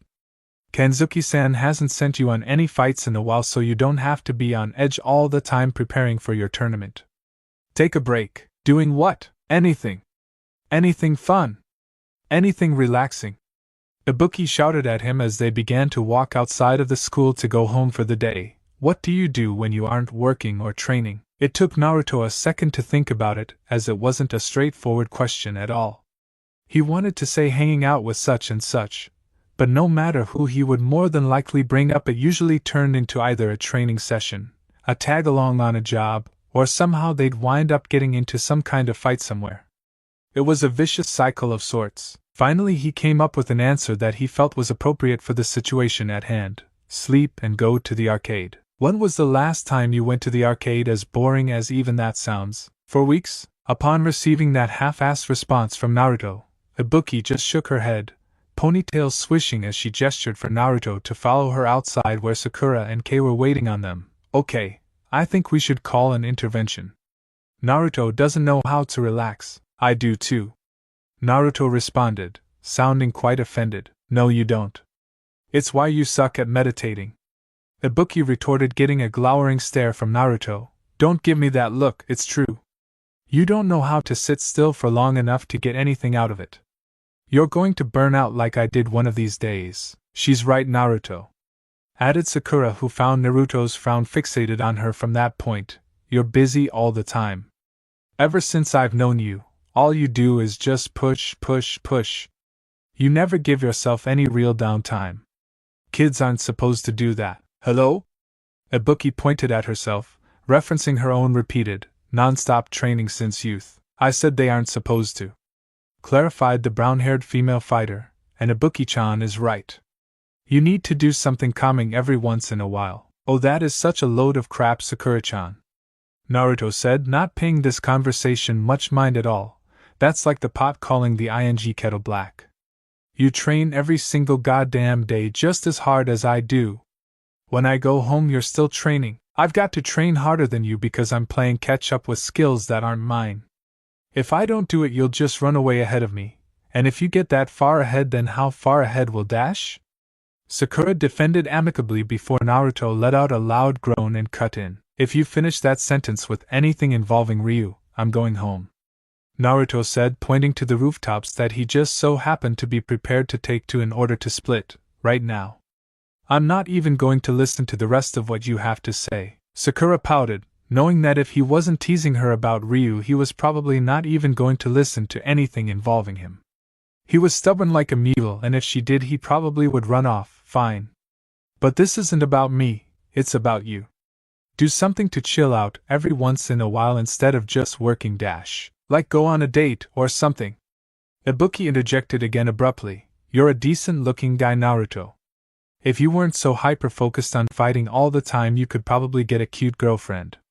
A lot of girls don't really like the whole fighting aspect though, just so you know. Sakura-chan likes fighters. No. She likes a fighter, and that fighter isn't you. She doesn't like them all in general. Just one. And we all know who that is by now. The correction from Kei got a blush out of Sakura. When were they going to stop messing with her about how she liked Ryu? It had to get old at some point, didn't it? Maybe not, but from Kei too it was a little much, but I think Ibuki-chan is right. You do need something like that to teach you to calm down a bit. Just a concerned friend speaking here. In order to try and test this little theory, Sakura made sure she was in plain and clear sight of Naruto before suddenly reaching towards the top of her own head. Her proximity to Naruto upon doing so got him to react as if someone were about to strike at him. His body tensed, and he turned towards her to prepare to intercept the blow that was never to be. You see, you are on edge. Calm down. Nobody's going to hurt you here. I like to blame whatever diet he was getting in America, Kay said, nodding to herself as if she had found some kind of point to be made. I heard about all of the sugar and other things those kids get there all the time. Poor Naruto must have been cranked out of his mind before he moved here. It can't be natural for someone to be as wound up as he is all of the time. Okay, sure, let's go with that, Naruto said under his breath with a roll of his eyes. What else was he going to say? Would he say, no, it's actually an all-powerful source of energy inside of my body that wants to destroy all of mankind that keeps me hyper? Because that would have just gone over great. He could just tell without even saying it, I'm not that bad. Yeah, you are. He needed more friends at that school that were guys and that weren't afraid of him. Getting triple-teamed in an argument by girls was not his specialty in fending off, especially when they all seemed to sync up and say something definite in unison. Clones couldn't fight that advantage off because it would be an artificial recreation, and that just wasn't as effective at all. Until then he was at the mercy and whim of the three girls as far as this dispute went. Well, fine. Naruto eventually conceded for his remaining sanity's sake. So since you three are so smart, what do I do for dealing with this? Maybe giving up would make this go easier? I like Ibuki-chan's idea, Sakura said, trying to contribute to solving the issue at hand. You should go on a date. Put those outfits I bought you for your birthday to good use and dress nice for once. A date with who? Naruto responded skeptically. Girls don't like me, and both of you have reasons for not doing it. That's the only reason I can think that I haven't gone on one with either of you before. Sakura had nothing but Ryu on the brain and would compare every boy to him, and Kei was his friend by way of Sakura at first. She and Naruto eventually became friends off of each other's own merits, but it was originally because Sakura was the link that joined them. Of course, that question of who would possibly go do something with him ended with Ibuki swatting him on the back of his head. You're really forgetting someone close to you, aren't you? Think a little bit harder, why don't you? Naruto blinked before squinting his eyes at her. If you're suggesting I go on a date with Karen, you're out of your mind. She'd laugh right in my face, and then the whole thing would be miserable even if she did say yes. It's just not a good idea. No, dummy, I'm talking about me. You. Giving Ibuki a confused look, Sakura wondered just how that entire process would work out. Wait, you always have to get back to your village after school. You only have like 2 hours to do anything afterwards before going home. How are you going to go on a date with Naruto? A sly look came over the kunoichi of the group's face at the question. Oh, all it'll take is a bit of misdirection and cunning. She turned to Naruto with big doe eyes before speaking again. You know that thing you do that can transform you into other people? How well can you make yourself look like me? XXX. 2 days later, 4 hours after school's end, Naruto's apartment. This is either going to be really good or really bad, Naruto thought to himself as he stood in his bathroom and finished getting himself ready to go. How he let himself get talked into this stupid idea was beyond him. A date? He hadn't even thought of trying to date anyone ever, not since he had last tried to do so with the Sakura from his world. Seeing how hard that was with someone he had known for years, he didn't really want to try it again in a place where no one knew him. I'm the best damn ninja alive. What's there to think about here? I can pull a date off. Prepared to carry that attitude into whatever awaited him that night, Naruto left his bathroom in more casual clothes than the school uniform he wore day in and day out, only to jump back with a start upon finding someone in his room. Sighing in relief when he recognized the person sitting on his bed, Naruto put his hand on his heart to show the jolt he had received. Ibuki, stop breaking into my house. But it's so easy, the rather cheerful-sounding kunoichi said, sitting with one leg crossed over the other on Naruto's bed. And there's no way I was going to wait outside for you. You didn't have to do that either, Naruto said, crossing his arms over his chest as he looked her over. She still had her hair up in its usual manner, but she wore a black evening dress and a dark blue jacket over top of it. On her feet she had black wraparound dress shoes and looked very good, as she must have known because she smirked when she caught him staring. Don't give me that look. I thought we were supposed to meet up downtown after you got my clone into place. Ibuki hopped off of the bed with an excited expression on her face. I couldn't wait. And it was easy getting your clone to the village. All I had to do was hold his hand while I had him blindfolded so that he didn't see where it was. It'll be so easy. All your clone has to do is act like me until I can sneak back in. See? Easy. Ibuki grabbed him by his arm and started to drag him out of the apartment. Come on, let's go, XXX. Meanwhile, Ibuki's unnamed ninja village, and Ibuki Henge Naruto Kage Bunshin sat in her room wearing her ninja clothes and staring at its surroundings. Ibuki had taken the clone's blindfold off once they reached the outskirts of the village, and gave it directions before taking off back to Aohura City, which would have taken her another hour or so to return to. The place reminded him a bit of Konoha, except that the buildings were more of the classical variety than the sprawling city setup that Konoha had. It still had tons of trees and nature, with people moving about at high speeds all around him. It made him feel a bit like he was at home, but he had to remember that there were no headbands to distinguish who was a ninja because everybody was a ninja. He stayed on edge for most of the time until he made it to Ibuki's place of residence with other students under a particular teacher, and got to her room. This place is actually kind of cool. Naruto in Ibuki's form and voice admitted to Don as the tanuki lay on the bed, seemingly not caring one way or the other about anything. I can see how it would drive her nuts after a while though. Living in the cities of this world kind of got Naruto used to the amenities that came with such an experience. While he didn't really watch TV or use the internet too often, there were still tons of things this world had that he did not in his own. Imagine being Ibuki and knowing that those things existed but not being able to get to them. The clones certainly hoped that the boss was able to show her a good time tonight for both of their sakes, but for the time being, the clone was bored. Very, very bored. With no knowledge of what there was to do for kicks in this village, it had nowhere to go but to Ibuki's room, where it planned on staying to minimize the risk of being discovered as fake. I guess she was right when she said that all they do around here is train. Naruto's clone said to Don, but mostly to itself before looking over Ibuki's form that he had hinged himself into. The clone said inquisitively, as if it were pondering over the merits and ethics of its next actions before shrugging and placing both hands on Ibuki's chest, more or less groping itself. Man, Ibuki is firm. All the training was what the clone assumed. It certainly did her body good. In response, Don cracked an eye from his attempted slumber, and growled at Naruto clone for besmirching his owner's form with his grubby hands. Oh, whatever, you stupid rat. Naruto said, still getting a good feel of what Ibuki felt like. You do worse stuff every day with Ibuki, K, and Sakura-chan just because you're an animal. At least this is technically my body. He could swear the tanuki smirked at him with a gleam in its eye when he brought up the bountiful chest hugs that it got from girls every single day just for being furry and cute. Yeah, that's what I thought. Ibuki-chan? Are you alright? You haven't come out at all since you came back from school. Is everything okay? The voice of a male the age of Ibuki and Naruto came from the other side of her door, and Naruto clone quickly responded in Ibuki's stead, yeah, I'm fine. It's just that the trip back from Aohura City was a bit of a killer today. I think I'll turn in early for the night. Okay. But we've got to get through with evening training first. Come on, Naruto clone blanched. Ibuki didn't say anything about evening training. She just said that he had to be her right down to the letter, and maybe one could construe that with keeping up her training schedule as well. Fine.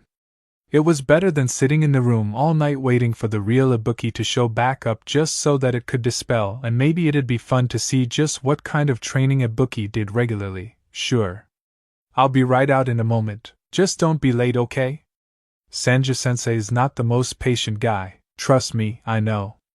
Naruto said in Ibuki's form before getting up out of the bed amid the snickers of Don. Oh, shush up, damn you. XXX. With Naruto and Ibuki, Aohura City, outside of a movie theater. The first thing that Naruto could think of to do was something simple, like just take Ibuki to a movie.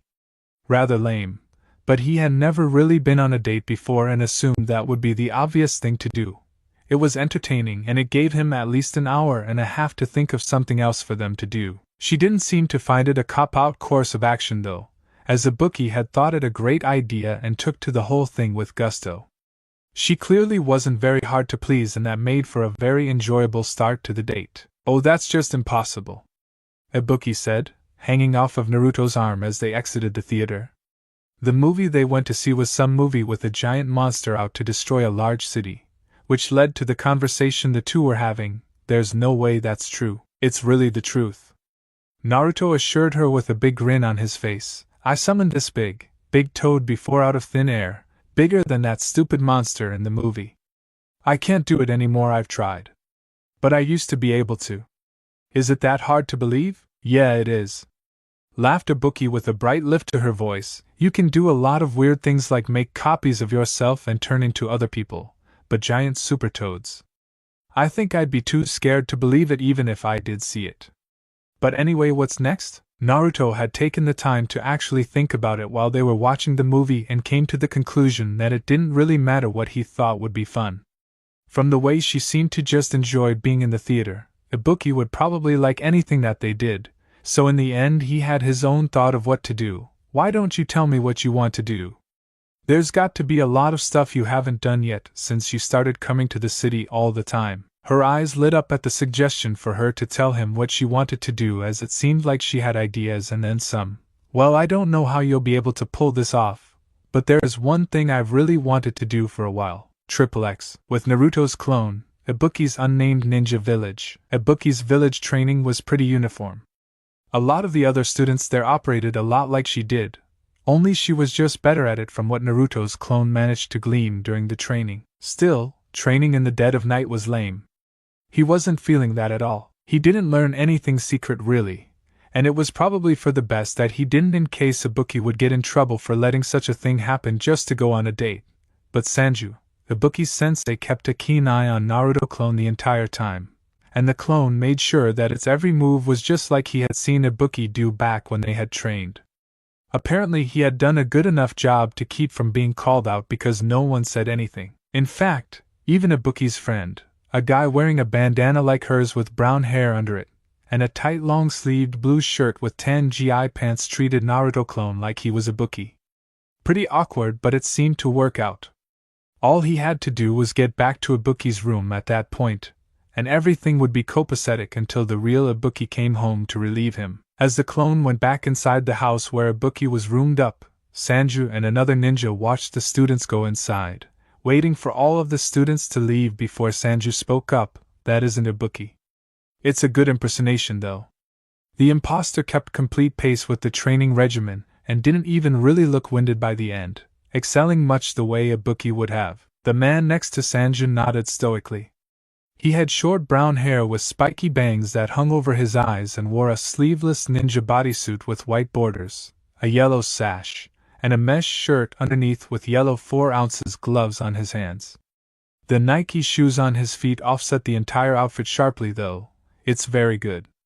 Do you want to deal with our guest or do you want to go track down Ibuki yourself? If you don't have any missions to attend to, I think you should go retrieve her this time, guy. Sanju said as he started to walk inside. I believe I know who our friend here is. He knows me and he probably won't panic if I'm the one to expose him. I don't believe his intentions are malicious either way. He turned back right before entering the building only to see that the other ninja, guy, had already vanished and gone off to find Ibuki. XXX. A few hours later, with Naruto and Ibuki, Ilhura City. You're a terrible driver, Naruto. Ibuki teased as she and Naruto sat on the windmill of a miniature golf course. I thought you knew what you were doing, but you suck at go-karts as much as I do. Naruto shrugged sheepishly and chuckled, remembering just how disastrous the entire let Ibuki drive a go-kart plan had worked out, mostly as far as the point of himself being behind the wheel went. It was still fun though, and at least he didn't get banned for life. Well, I never drive. I don't even have a license. I just turned 16 like 2 weeks ago. Well, you should get a license and a car too. Something cool. I want to drive a real car next time. Ibuki scooted closer to Naruto while speaking, just for the sake of getting closer to the guy. With another laugh, Naruto barely noticed her move, his attention placed more on coming up with something else for them to do before it got too late and Ibuki had to go home. Why? So you can crash that too? You'd better get your own license if you want to drive any car I ever get. He then noticed that she had gotten really close to his side, but still scrunched himself closer so that he didn't overstep any bounds. The night had gone good until that point, and he didn't want to risk screwing it up by being presumptuous. You know, you can put an arm around me if you want to. You look so nervous right now. It wasn't any use trying to hide what he was trying to do or not to do from Ibuki because his eyes told anyone that was paying close enough attention anything that they wished to know at the moment. And Ibuki could see in his eyes that he wasn't sure how to handle her getting closer. You haven't been on many dates with a girl before, have you? Try none. But the option was taken out of his hands when Ibuki grabbed his right arm and placed it around the back of her waist to keep her close to him. Okay, don't ever be that guy, Naruto. Ibuki said as she leaned into him. You're overthinking things. Don't do that, just go with the flow, and things are flowing nicely right now. That's what I like about you. I know so many ninja that are uptight and don't just roll with the punches of whatever happens. You're like water sometimes. You go your own way, and if someone tries to change that path or get in the way, it had better be a real force to actually make you do it, or else you'll make them pay for trying. Wow. That was certainly not seen coming by Naruto. So did you read that somewhere or did you come up with it on your own? He responded in kind with a grin on his face. Oh, so that's how you want to play it, I see. Despite the playing growl in her voice when she made to retort, Ibuki's smile signified that she was still having a good time. You know, I wanted the whole date experience when I got you to go on this whole thing. I more than likely won't be getting the whole walk up to my doorstep for a good night, but I guess that would be too normal for me. But I guess it served its purpose in the end either way. What do you mean? If you don't know what I'm talking about, then I'm not going to tell you. That would defeat the entire point of even doing this in the first place. Naruto was too old to pout about anything, but it did make Ibuki laugh when she saw him do it. Don't worry about that, worry about me. I'm still your date, and I want to do one more thing before I have to go back home. So she had another idea of something she wanted to do. That was just alright with Naruto.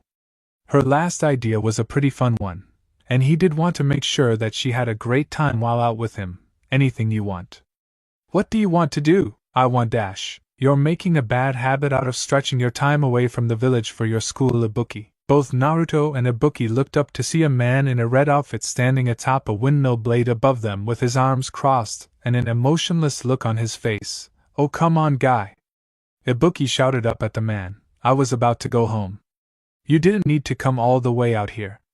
Her face was red as she thought about what Guy had almost been there to see her do. I was helping a friend. Guy's face didn't change as he continued to look down at the two. You seem to be awfully comfortable for someone that is supposed to be doing something like helping a friend. Well, damn. Apparently Ibuki was busted.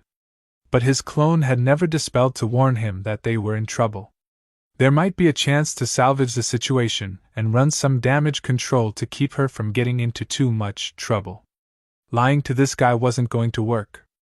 Naruto could just see that this was one of those guys that didn't accept excuses, especially the kind that he was prepared to make about losing track of time. Look, this whole thing is my fault, Naruto said, trying to dump a significant portion of the blame onto himself as he stood up from beside Ibuki.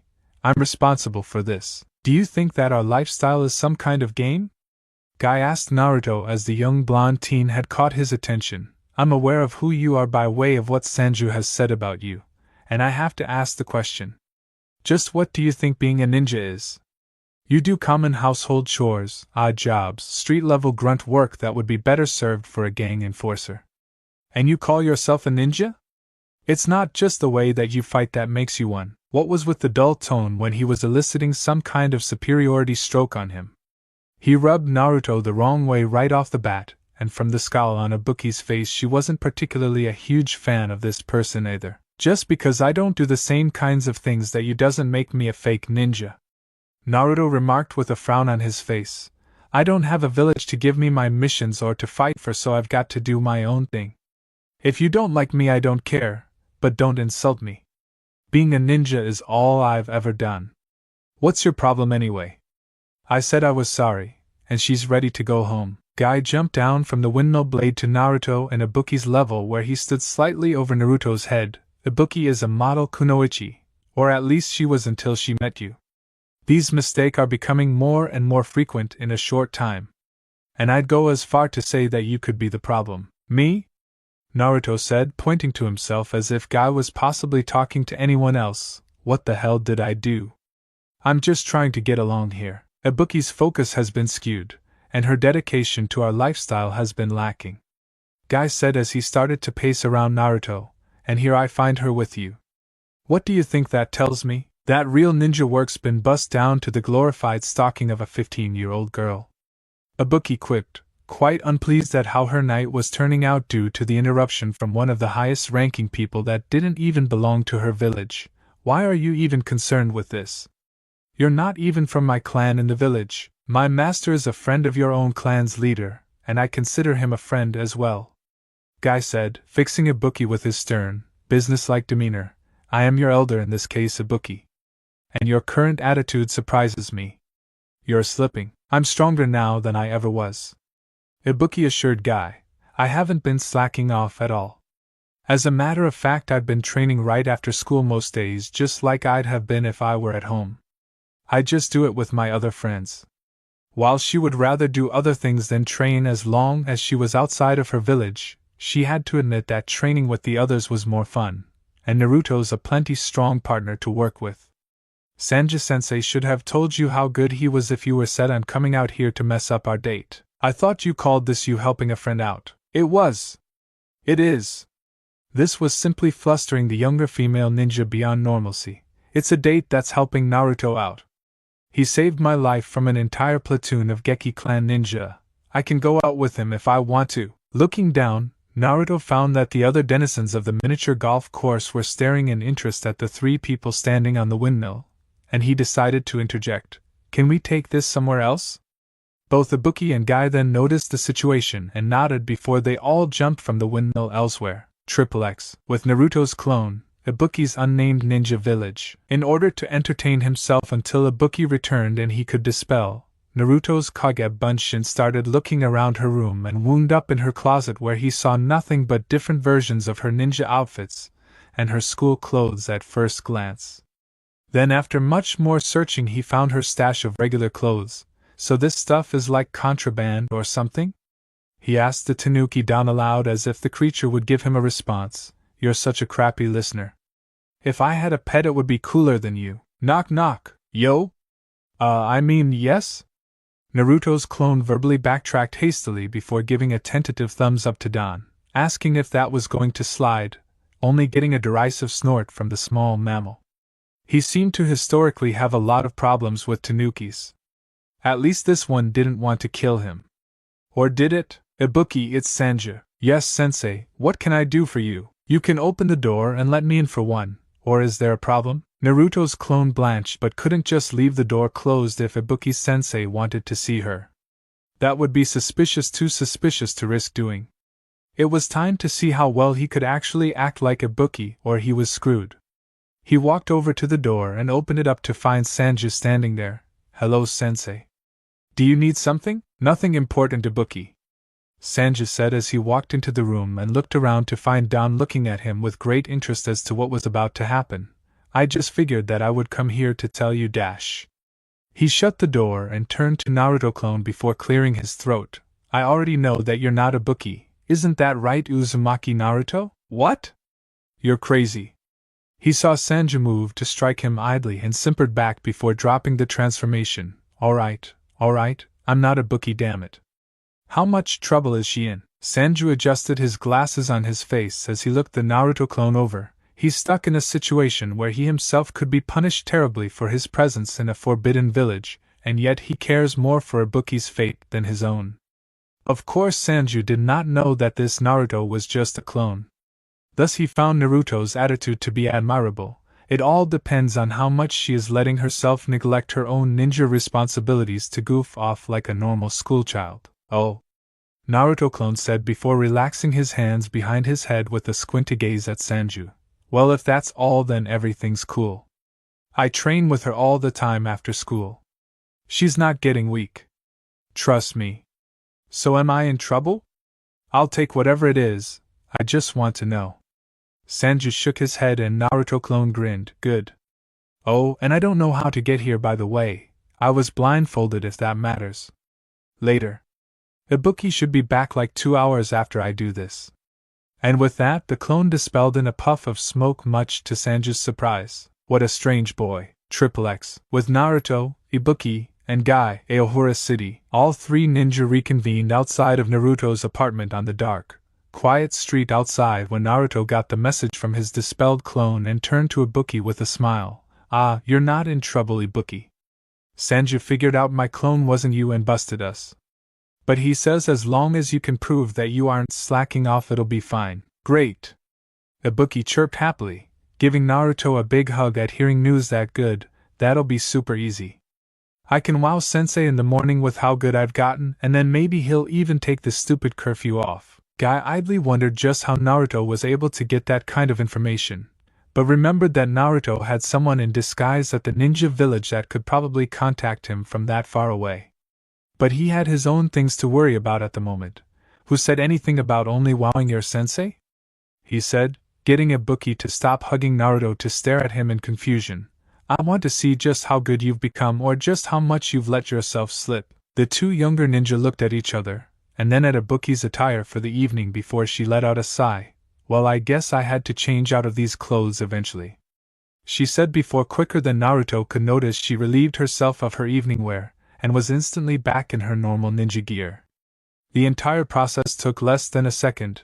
I was looking to putting off getting back into this stuff before the date was over. Naruto blinked at the fact that she had completely switched her attire before he could even notice anything. How did you do that, and where were you keeping the extra clothes? Completing her transformation from civilian Ibuki to ninja Ibuki, she pulled up the face mask portion of her underoutfit bodysuit at her neck as she winked at Naruto. Oh, that's not very important, is it? A ninja has to keep some secrets after all.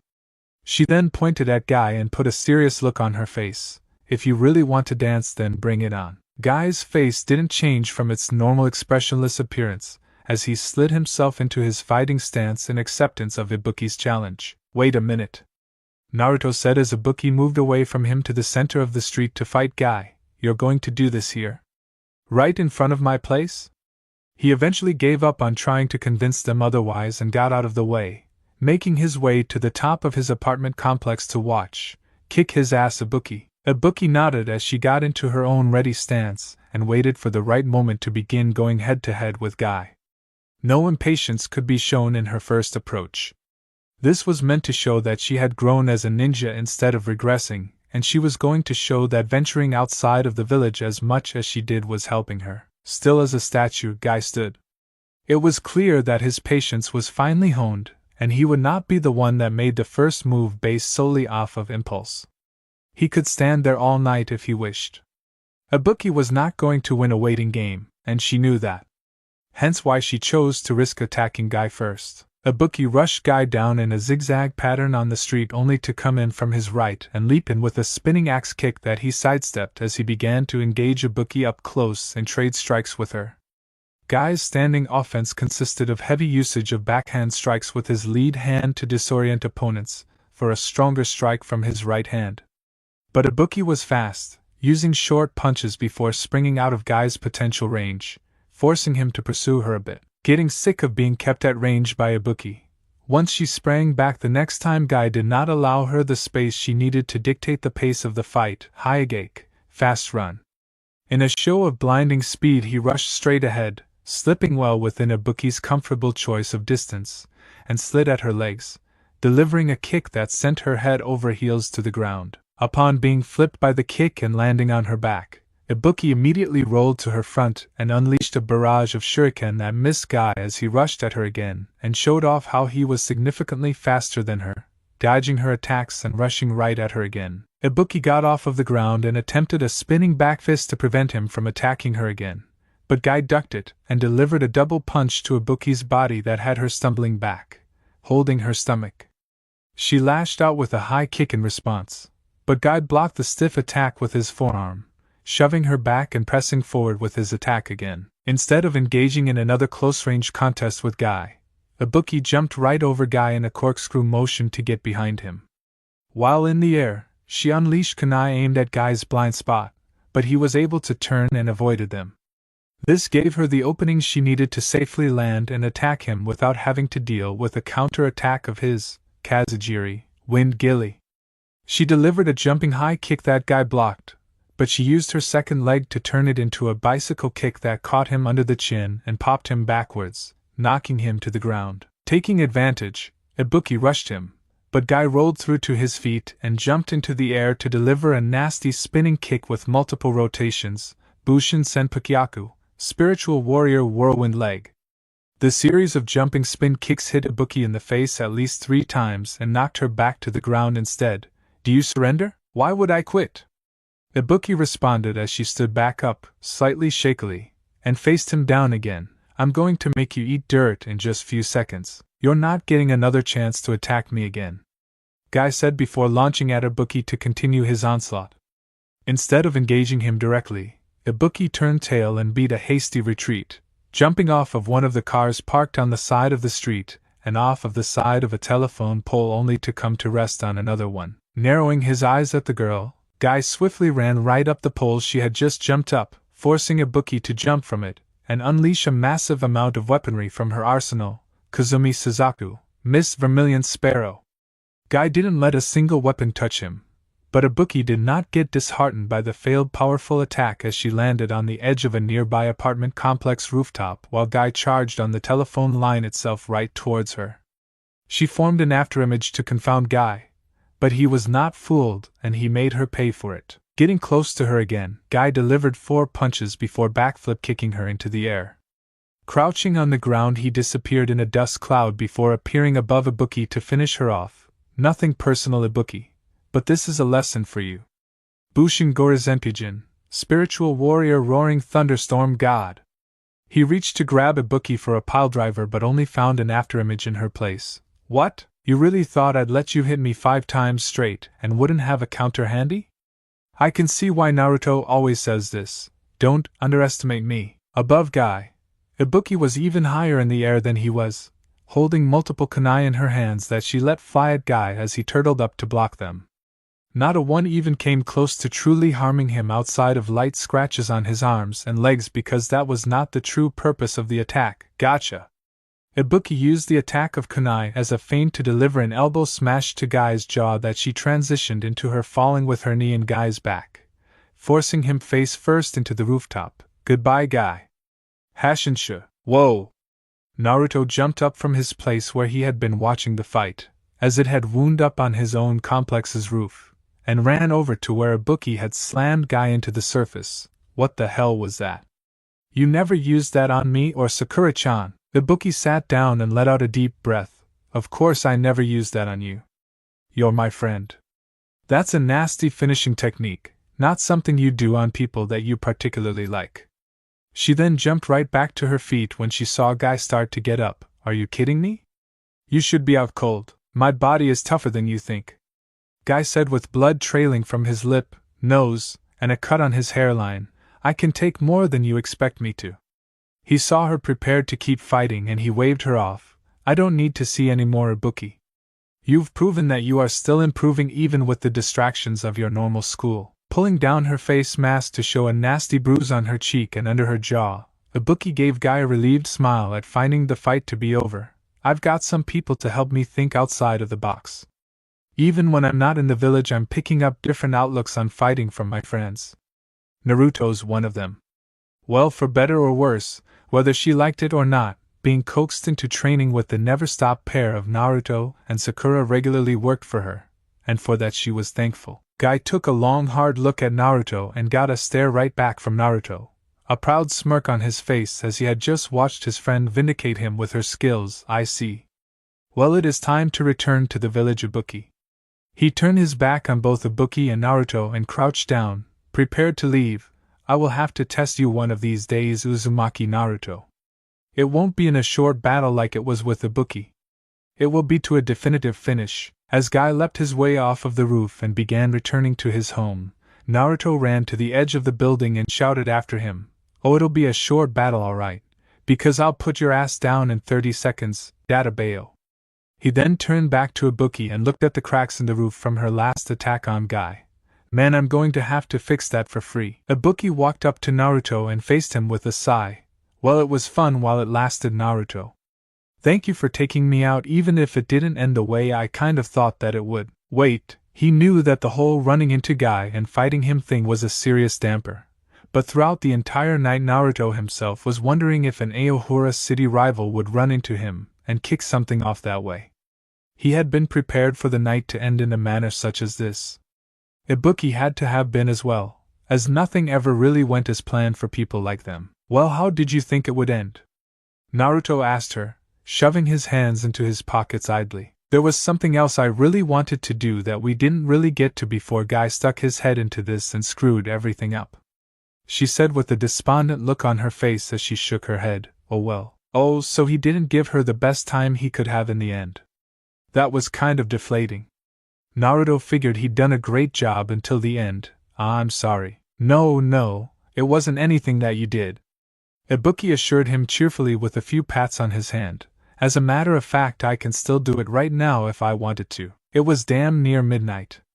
What in the world was there to do at this point? Either way, Naruto was pretty much game for whatever she wanted and let her know with a shrug. Well, go ahead then. Tell me what it is.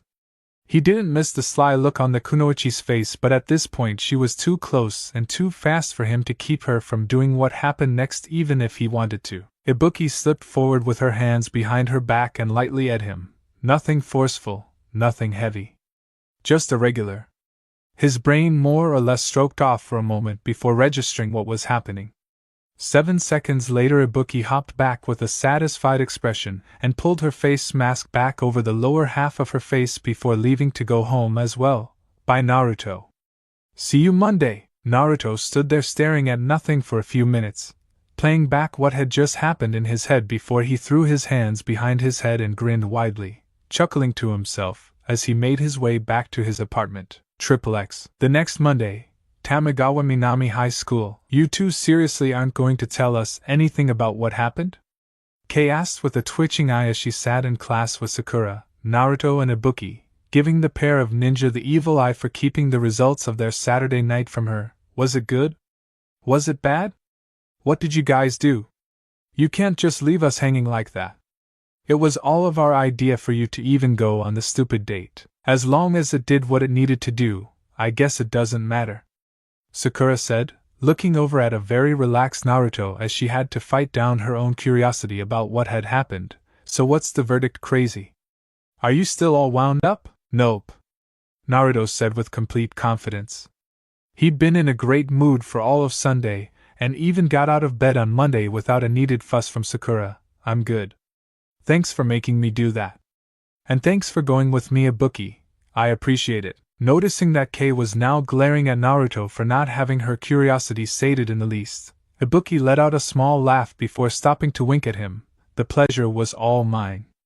If you ever get more manic and paranoid than usual again, I'd probably like to do it again. Now by this point, Sakura was in on the fact that there was a significant amount of camaraderie and inside referencing between Naruto and Ibuki, and raised an eyebrow. Okay, now I'm asking too. What did you guys do on Saturday? Tell me, Kei more or less demanded. The well-kept gossip in her needed to know. I'm not a ninja and I can't fight, but I will do something if you two don't spill. Sorry, Ibuki said in a non-apologetic manner as Naruto snickered to his heart's content behind Sakura's chair and next to Ibuki's chair with his head on his desk. But every ninja needs their share of secrets. Omake, mainstream shinobi, Keirin's Aohura City Mansion. This better be really good, Naruto said as he and Batsu walked behind Karen and her entourage as they entered her mansion. We were working on a new idea for a jutsu or a ki attack when you called me. In reality, he and Batsu were actually throwing their respective projectile attacks at each other, and watching as they blew up. The last one, when Karen actually called, disrupted their focus due to Naruto's ringtone, and blew up in their faces. On the other hand, instead of Naruto, who had been there several different times by that point, Batsu was stunned at how large Karen's property was. You live here by yourself? Who the hell needs all of this? Maybe if he could grab one of those nice-looking little statues and get away with it, he could get his mom something nice for her birthday. My actual home is larger, Karen commented idly as she led the way into what looked to be a very large entertainment room with a television half the size of the entire far wall sitting against said wall. I do believe that the reason I called you here should satisfy you greatly, Naruto-san. She sounded rather pleased with herself as she said this, Please have a seat. Neither Naruto nor Batsu needed to be told twice as they both sat down on one of Karen's very comfortable reclining chairs while she herself sat down on a couch, with Ishizaki quickly bringing her a drink on his tray once she was seated. Why is the super rich girl inviting us to her house to watch TV? I'm not complaining, this is awesome, but what's with this? I invited Naruto-san, you just came along with him, and I would be a bad host to turn away the friend of a friend. You two are friends now? Batsu asked as he looked between the two blondes sitting in different areas. So I'm going to go out on a limb and say that the apparent outright dislike you two always threw back and forth on the phone and that one time I was there in person was just good old-fashioned teenage UL tension. Naruto stared at Batsu with an unreadable expression on his face before looking to Karen. If I tried to beat him up on your property, could you replace the stuff we took out? You would be paying for it. Thought so, either way. Karen said as she picked up a remote control and clicked the TV on. I have something you need to see. Remember how you always seem to be trying to get work done to get money? Well, people only know of your work from word of mouth. That can only go so far, so I figured that a promotional spot would bring your potential clientele up immensely. The two teen males in the room looked at each other before Naruto spoke up. So you made me a commercial? Karen nodded and absently took a sip of her prepared drink. Alright, cool. Let's see it. Without needing to be asked again, Karen queued up the commercial and played it on her massive TV. Any problem can be solved for the right price. The voiceover said as there was a shot of Naruto walking down the street with Batsu and a group of their other friends, the focus on him. All you need to do is find the right man for the job. The right man is a child. I don't like it so far. Naruto grumbled at being called a child. How do you even get a camera on me without me noticing it anyway? I can get or do anything I want. Karen said as if she had repeated this to him countless times already. Keep watching. At that point the commercial cut to different shots of Naruto in fights with various people that had been captured from bystanders and placed on the internet at some point in time, ending with him standing over Dan at the end of their fight a few months ago. If you have a problem then you can call Uzumaki Naruto, freelance mercenary. Rates negotiable. Nodding at the conclusion of the commercial, Batsu gave his own opinion. It's kind of cool, but it seems like a lot of sizzle and a little bit of steak, doesn't it? I mean, it tells people that he takes work for money, but it makes him seem like a thug too. It doesn't really tell people what he does. I thought of that as well. Karen agreed as she hit a few more buttons on her remote to bring something else up, so I had a second commercial made addressing this point. Here, instead of the action shots, this time it had Naruto doing odd jobs like walking a ton of dogs, moving things into a truck with the use of clones, retiling a roof, washing windows, things like that. Any problem can be solved for the right price. All you need to do is find the right man for the job. The right man is a child. If you have a problem then you can call Uzumaki Naruto, the ultimate chore boy. Rates negotiable. The commercial ended and left the room in silence until Batsu started laughing uproariously. Ultimate chore boy. That's great. Put the second one on TV now. At least put it on the internet. He was then muffled by Naruto getting up and stuffing a couch pillow into his face, though it was evident that he was still laughing. Naruto was continuing his efforts to try and smother his friend with a pillow while looking over at his employer/friend who was trying to hide the fact that she was just about to start laughing herself. Karen, can I have the master tape for the second one? I want to blow it up. He heard Batsu humorously mumble ultimate chore boy from under the pillow and gave it one good punch. Shut up. Character profile. Name, Guy. Nationality, U.S.A. Gender, male. Age, 20. Height/weight, 5'10" 159 lbs. Blood type, surprised face. Likes, salmon, rice with green tea, cold tofu, collecting and wearing sneakers. Dislikes, horizontal western riding, Ibuki's lazy behavior, evil senses. Hobbies, sprinting, making bonsai, jumping from walls. Rivals, Mad Gear Gang Ibuki. Fighting style, Bushin Ryoninpo, spiritual warrior school of ninja arts. Current techniques, Hazantu, Bushin Senpukyaku, spiritual warrior whirlwind leg, Bushin Izuna Otoshi, spiritual warrior Izuna drop, Hayagake, fast run, Kaiten Izuna Otoshi, rotating Izuna drop. Hyper techniques, Bushin Heisoken, Bushin Gorazenpyjin, spiritual warrior roaring thunderstorm god, Bushin Muso Renge, spiritual flower god warrior. Background: a delinquent in Japan in his youth, Guy eventually met and was taken in by the 38th Bushin Master Ziku, who trained Guy in his specific art of ninjutsu. He moved back to the United States, living in Metro City, a city with a large gang problem, and helped to clean up its streets with the help of a few friends before moving back to Japan to continue his training. Guy rarely smiles and takes most things in life deadly serious, especially his own dedication to the ninja arts. He dislikes anyone that would make light of or disrespect his lifestyle and expects equal dedication from other ninja as well. He is seen as a very prominent figure in Ibuki's village and in multiple groups of ninja around the world. Winter had a strange sort of comfort to it when one was sleeping. Cold mornings were turned into times when one was stuck underneath the warmth of their covers and sheets to avoid the bite of the open air, especially when one didn't particularly have heat like Naruto did. Hey, Hi no Kuni back in the elemental nations always had pretty nice weather. It didn't really get cold there. Not like Japan, but in order to deal with the lack of heat, Naruto had developed a habit of deep sleeping. People that tried to awaken him by knocking on his door at this time of the year would often refer to this as his hibernation. Mostly because he slept like a rock beyond 8 hours or more at a time, and if you woke him up prematurely he would be very cranky for most of the morning afterward. Wake up Naruto-san. Snore. Sigh. Wake up Naruto-san. Aha! The shout in Naruto's ear early in the morning shot him out of bed like a rocket as he stuck upside down to the ceiling of his bedroom, looking around with a crazed glint in his eye. You can't have the hat. It's mine, so off. You'll have to pry it from my cold, dead hands, you hear me? Go be a Kage like I did if you want the damn thing, you wannabes. What on earth is a Kage supposed to be?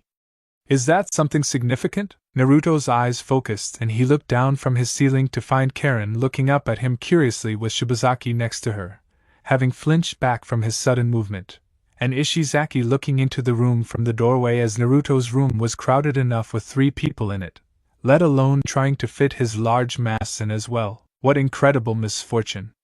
Naruto was having a fantastic dream only for it to be interrupted by the physical mortal embodiment of what he believed to be the devil in a red school uniform underneath a leather coat. What a fitting color for Karen to wear. It was far too early for this crap, at least he thought it was. He didn't know what time it just so happened to be actually. How the hell did you get into my house? Naruto asked, still sticking upside down to his ceiling. The door is triple locked. An added measure after Ibuki kept breaking into his place sometimes just for kicks. She could have just asked to come in, but she found it more fun to jest with him by tinkering and breaking through his security measures. Karen was not one to pick locks though, and he doubted that any of her 2 attendants could either. Karen smirked up at him with her hands on her hips in a superior manner. The landlord opened the door for me when you refused to wake up to my knocking. Of course he did. Naruto gave Karen a dry look to show that he wasn't particularly surprised about that. All that money and influence she had was definitely useful for inserting herself into any facet of his privacy that she saw fit to interject herself into. He accepted this though. Okay, next question. Why are you here? Upon hearing Naruto's second question, Karen's pretty face twisted into a frown as she continued to look up at him, her brow now twitching. I cannot believe that you forgot about today. Unbelievable. What's today? Naruto asked before noticing his state of dress, simply a pair of boxers. And Karen apparently had no shame when it came to looking right at him, like she didn't even care. He didn't know quite how to feel about that. Embarrassed or insulted? Do you mind? Not really, she returned matter-of-factly. Karen had gone with him into a bathhouse full of damn sumo wrestlers. If there was ever a time to be mortified by the male frame, that would have been the time. Not while looking at Naruto in his home, even though it was a better sight. Now go and get yourself ready for the day. We need to reach Tokyo by 2 in the afternoon to sign you in. Naruto gave her a clueless look that got her to roll her eyes before answering his unasked question. For the tournament. It was, or should I say is, today. What surprising news! So surprising that Naruto fell from the ceiling onto the center of his bed, breaking the box spring and potentially his neck from the angle that he landed before depositing himself back first on his bed looking up at the ceiling. Ow. Okay, everybody get out so I can get dressed after I figure out if I broke my neck or not. If you broke your neck, you are still fighting, by the way. Karen informed him as she walked backwards out of the room, getting a lift of the arm and a thumbs up from Naruto for her comment. Oh, look, you can move your arms. At the very least you are not paralyzed. Now chop chop. We have 7 hours to get you to Tokyo and signed in. Cool, I guess. Naruto said as he grabbed his orange fighting clothes and walked into his bathroom. Hey, can I bring somebody? XXX. Later that day, Tokyo, Japan. The ride in Karen's chopper was slightly more crowded for their trip back to Tokyo for the tournament. There was also more tension in there this time as well because the bulk of the trip had Karen and one of the people Naruto wanted to bring shooting glares at each other on and off throughout the flight. Yeah, he thought it would be nice to bring Sakura just in case Ryu showed up to this little tournament.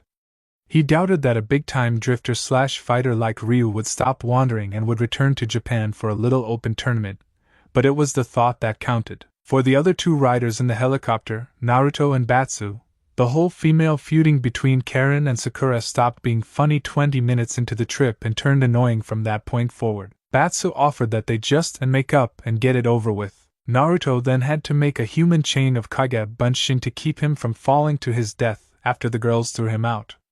He had never seen them work together like that, and it was honestly a little scary. Luckily no other incidents occurred during the flight and everyone arrived safe and sound, because not everyone would probably be leaving that way, i.e. Naruto. And now in an outdoor courtyard at the front entrance of an arena they were stuck in a pretty long line at least 60 deep to sign Naruto up for the tournament he had been directed to compete in at his benefactor's behest. Naruto let out a yawn and looked around trying to size everyone standing there up. He didn't particularly see anyone worthwhile. There were a few maybes, but in the end if there were any people of interest he didn't see them. Even Karen had gone somewhere to wait for him to sign up since she did not want to be stuck in a line full of commoners. But Sakura and Batsu stayed in line with him for whatever reason. Good people, to not leave him there all by himself in the crushingly boring set of circumstances he found himself in. A yawn slipped from Naruto's mouth and Sakura nudged him to make sure he wouldn't fall asleep on them. Why are you guys in line with me anyway? I'm fighting, Batsu said with a shrug, getting a look of surprise from Naruto. There's no real reason not to. I'm here. I'm in the line anyway. It's not like I'm rusty or anything. I train with you all the time. It could be fun. And the money wasn't really anything for a kid in high school to sneeze at. It wasn't anything for Annie to sneeze at really. If I won I could probably get Mom a nice vacation or something. I'm in too. I want to see how much better I've been getting and this is a great chance for it. Sakura interjected with quite a bit of spirited enthusiasm. It's kind of funny though, huh? I don't even know what kind of tournament setup this is and I'm jumping right into it. What does that say about me? That made Naruto realize something else as well. Wait, Karen didn't tell me what kind of tournament this was either other than the fact that it's open entry. Damn it. I told her about this kind of crap. Of course he had never really taken the initiative to ask her or look on the internet for the information himself, but he wasn't about to bring that point up. Batsu would have hit Naruto on the head, but doing that might have started a large-scale brawl amongst the testosterone-filled populace once Naruto retaliated in kind as he knew his friend would. Well, just find everything out once you get up there. Does it really matter? You fight and you either win or you lose. As long as that's the basis, then who cares? I like to be prepared though. Naruto mumbled lowly. Taking the moment to pick on Naruto, Sakura patted down his supply pouches and pinched his cheek when he started growling at her for the indiscretion. Prepared? You look like you're prepared to fight a war instead of a tournament. Why did you bring weapons? I fight with tools, Naruto said as they nearly reached the front of the line. You know that. I've been throwing stuff at you since middle school. You complained less about it back then than you do now. Why try to use chakra when you could just stab somebody? That was the way he felt about it. I always tried to get you to stop using them though, Sakura replied, tightening her white headband around her forehead as she kept looking through the crowd, hoping to spot her inspiration for beginning her more intense training. But her attention was stuck on her close friend and his use of potentially lethal weapons. You don't need to use those things to win. We've seen that they can be beaten, and they just kill unnecessarily sometimes. Naruto let out a loud groan for a topic he had probably been over more times than he cared to return to. They're part of the way I was trained to fight. No style is really better than any other, Sakura-chan, just different. I don't even use my good weapons on people I don't want dash. I mean Havito kill anyway. You don't Havito kill anyone, Naruto, Sakura said with a pout. Her chosen method of fighting was potentially very powerful, but she would have never tried to kill anyone. Naruto, from his way of speaking, had obviously killed people even if she had never seen or heard of it. The job he did kind of meant that at some point someone would have had to have died. She didn't like thinking about that. Naruto was not a killer as far as she was concerned, and again, it was a conversation he didn't want to have either because it wasn't something he could make her understand. You just keep on thinking that for as long as possible. It wasn't something he wanted her to understand either. Killing and death were far more taboo in this world than in his own, even if certain amounts of violence were encouraged, like the kind of violence he was about to be engaged in. Upon reaching the small sign-up desk, Naruto gave the person behind it signing people in a smile and pointed to himself confidently. Uzumaki Naruto, signing up for the tournament. I'm ready to roll and kick some ass, Databeo. Fantastic. The very uninspired person doing the desk and paperwork replied as he began to have Naruto sign his name and other info down before passing another form forward that he was meant to sign. This is going to require your signature saying that any injuries, permanent disability, or potential fatality that you incur during the C9 Grand Ace tournament is in no way the fault or the responsibility of any of the tournament's sponsors nor the C9 Corporation themselves, and that tournament competitors are not to be persecuted for the things that will happen to you and them, and that any actions taken and consequences occurred during the event are your own responsibility due to your own freedom of free will to be here or not. Compete at your own risk. Goody, a release form. That sounded very promising. Damn it, Naruto's entire job from the age of 6 and up should have come with a damn release form, not that he could have really sued anyone or pressed charges in Konoha or anywhere in the elemental nations. It was a might makes right kind of world. Kami, he missed not having to deal with all of that red tape. Rolling his eyes, Naruto signed his own name on the paper and passed it back only for the man to ask another question. Any next of kin or emergency contacts to notify in case of catastrophic injury? Naruto just pointed his thumb over his back at Sakura and Batsu. Just them, I guess. Oh, and Kenzuki Karen, if you know how to reach her too. She's around here somewhere, and I'm not giving out her contact info. He noticed the man's eyes go wide at the reference of Karen, and Naruto figured he shouldn't get used to the whole name-dropping thing. It was a bad habit, and he hated people like that. So what now? Qualifying round. Follow this person to get to your match. Now, all three of the youngsters from Aohura City looked at each other before just deciding to go with it. Naruto followed the person in through the front door of the arena, through the halls, and into a secondary venue set aside for lesser events where there were apparently already some observers to watch the elimination process take place. Before they walked through the doors to enter, the man decided to pass along the rules to Naruto. Alright, so there's a 5-minute time limit for this fight.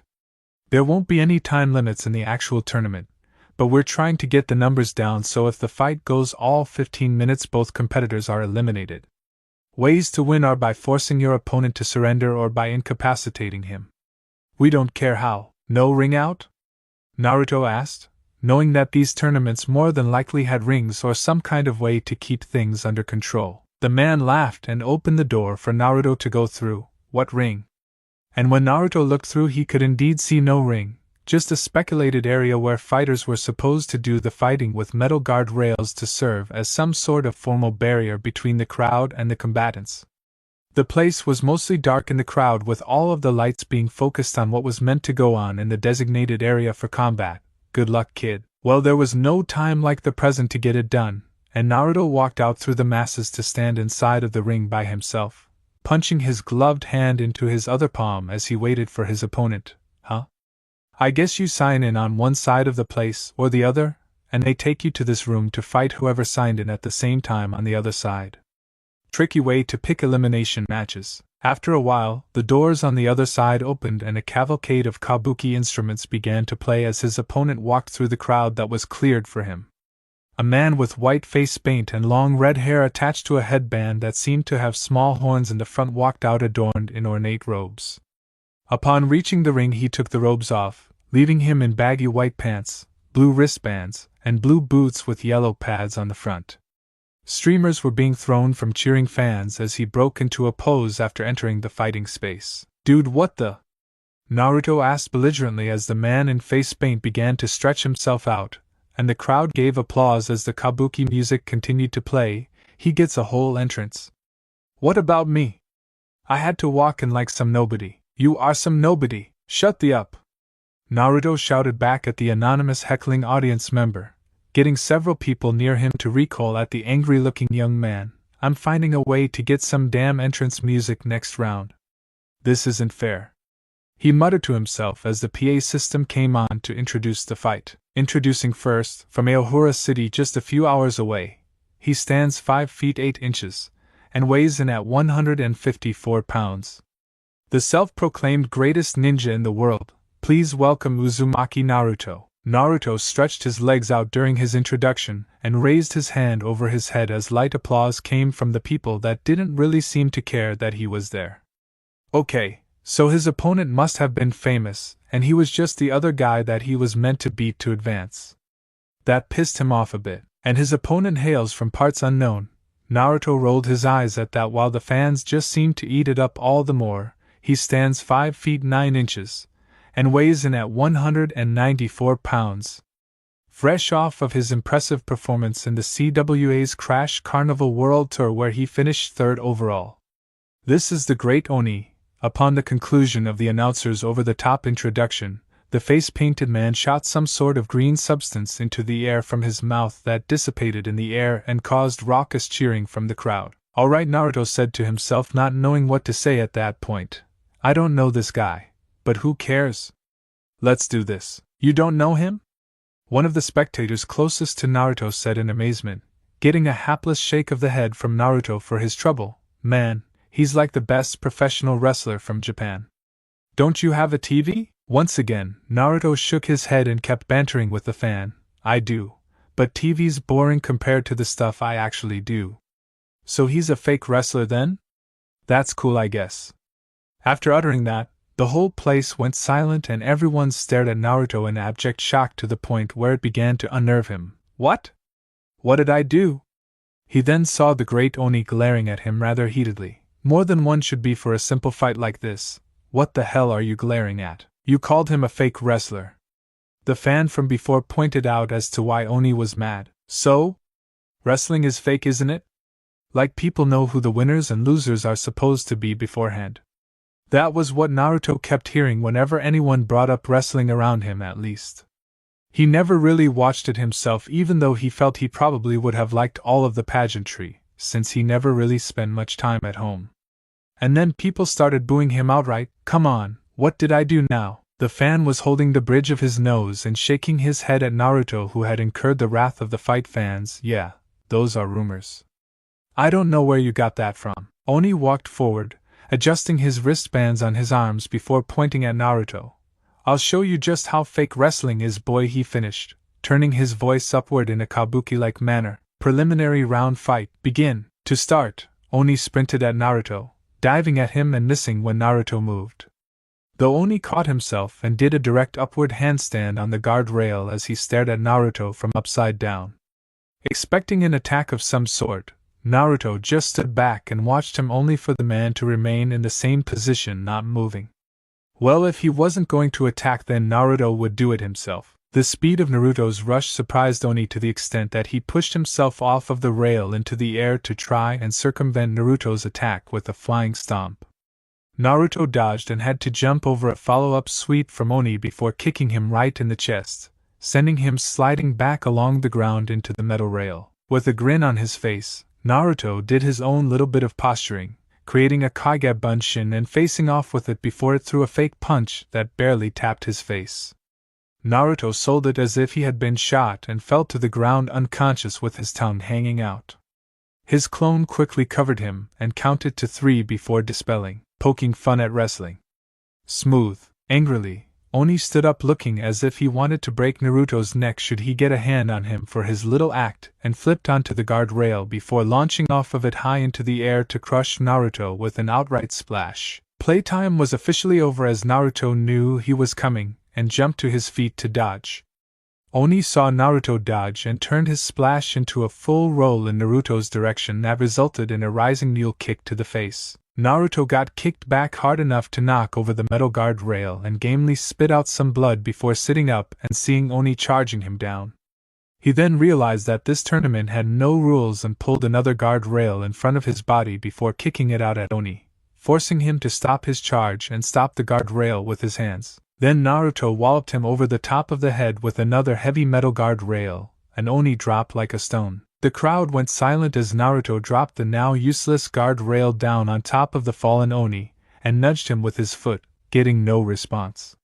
Shrugging to himself, Naruto walked away through the crowd since his opponent seemed to be beaten and there wasn't any reason to hang around in there anymore. The winner and advancing to the main tournament, Uzumaki Naruto. That was a complete physical dissection, ladies and gentlemen, not the cleanest win, but damn, that ending was ugly. Naruto heard the announcement as he reached the door and let a grin slip onto his face as he made his way out to find Batsu and Karen waiting there. Batsu had a bruise or two on his face but seemed to be mostly fine as well. Did you win your fight too? Batsu nodded with a smirk and bumped fists with Naruto over the pair advancing. Where's Sakura-chan? There are only 2 auxiliary rooms aside from the main arena for preliminary fights to take place in. Karen pointed out with a bit of disappointment in her tone. This one and the other one on the other side of the building. Guess where I was while you were fighting your fight, Naruto-san? She sounded most displeased that she had selected the wrong room to wait on Naruto's fight. Slightly offended at his own match being overlooked, Batsu crossed his arms and turned away from Karen. Hey, my fight wasn't bad. I think for jumping in cold with 5 minutes after deciding I was actually going to do this, I did pretty good. Next time I'll fight even better. Be that as it may, it is still irrelevant. I have no stake in your performance exactly. Karen remarked. Good for you though, she said, getting Batsu to hang his head at getting overlooked. No, I came to make sure Naruto-san did not decide to slack off and lose this tournament. I expect nothing but victories. You have the skill. Yeah, whatever, Naruto said, cleaning out his ear and not really listening. It was just going to be the same old shit he'd been hearing all fall and winter long anyway. You have to win to make me look good as your sponsor. Or perhaps, if you win that means I win. And if you lose, well, just remember that I hate losing. Yawn. Threats only work the first few times, not after more than 20. Come on, I want to go see Sakura-chan's fight dash. He started to say before the PA system cut him off after opening the doors back to the room again. Winner, and advancing to the main tournament, Kasagano Sakura. How about it, folks? A 15-year-old schoolgirl from Aohura City, and look at that skill! Who else is from Aohura City in this tournament? Wow, her fight must have been even easier. Able to see Sakura soaking in the cheers from the perverts that wanted to see her school uniform get torn in the matches, Naruto's eye twitched slightly at what the announcer had said. Ow, my pride. He then turned towards Karen. Why aren't you fighting again? Because I have you to fight for me. It's not the same. Ugh, never mind. Hold on a second, Naruto said before pushing and shoving his way through the crowd, throwing a few elbows to get the more rabid male fans out of the way. Move, get out of the way, make a hole, just trying to get to my friend here, don't make me cut you. He reached the ring and heard some boos due to the fact that he had a Y chromosome before flipping the audience off and picking Sakura up over his shoulder in one move. A mortified Sakura looked at Naruto's back in surprise at the smooth lift, wondering what in the world he thought he was doing. Naruto, what are you doing? Naruto just gestured his head towards the crowd and the door, with the mass of humanity blocking the exit. If you think you can get through them without anyone trying to cop a feel, I'll put you back down. Otherwise I was just going to scare them all away. Well, while she didn't want to be mean to the spectators that had just cheered her on to victory, Sakura took a good hard look at the lot of them and how their eyes weren't particularly leaving her, some of them grinning in a lecherous manner. Stupid school uniform. It seriously brought out the worst in men. Yeah, okay. Get me out of here, please. Yeah, alright. Hold your skirt down, Sakura-chan, or don't, Naruto told her before he started jumping over and on top of the heads of fans as he reached the exit door and set her down, getting a hard punch on the shoulder for his skirt comment. At least he gave her a warning that he would have gotten an eyeful. Jiraiya wouldn't have said a word and would have had his eyes turned to the right to get as much of a panty shot as he could have before putting her down. Naruto was at least respectful of his best friend. So we're all in. That's great, Batsa said, kind of fired up now that the preliminaries were over as far as they were concerned. No more scrubs to fight, and he hadn't gotten to fight all out in almost a year. Now what? Naruto gave him an I don't know look in return. Karen flicked Naruto on his ear, getting a cry of pain out of him before putting in her own thought. You could maybe go to the main arena where the tournament officials are putting together the brackets as we speak, as they have been since the moment I walked in the door. Just a thought, she said as she turned on her heel to head to the exact place she had been previously speaking of. Smartass.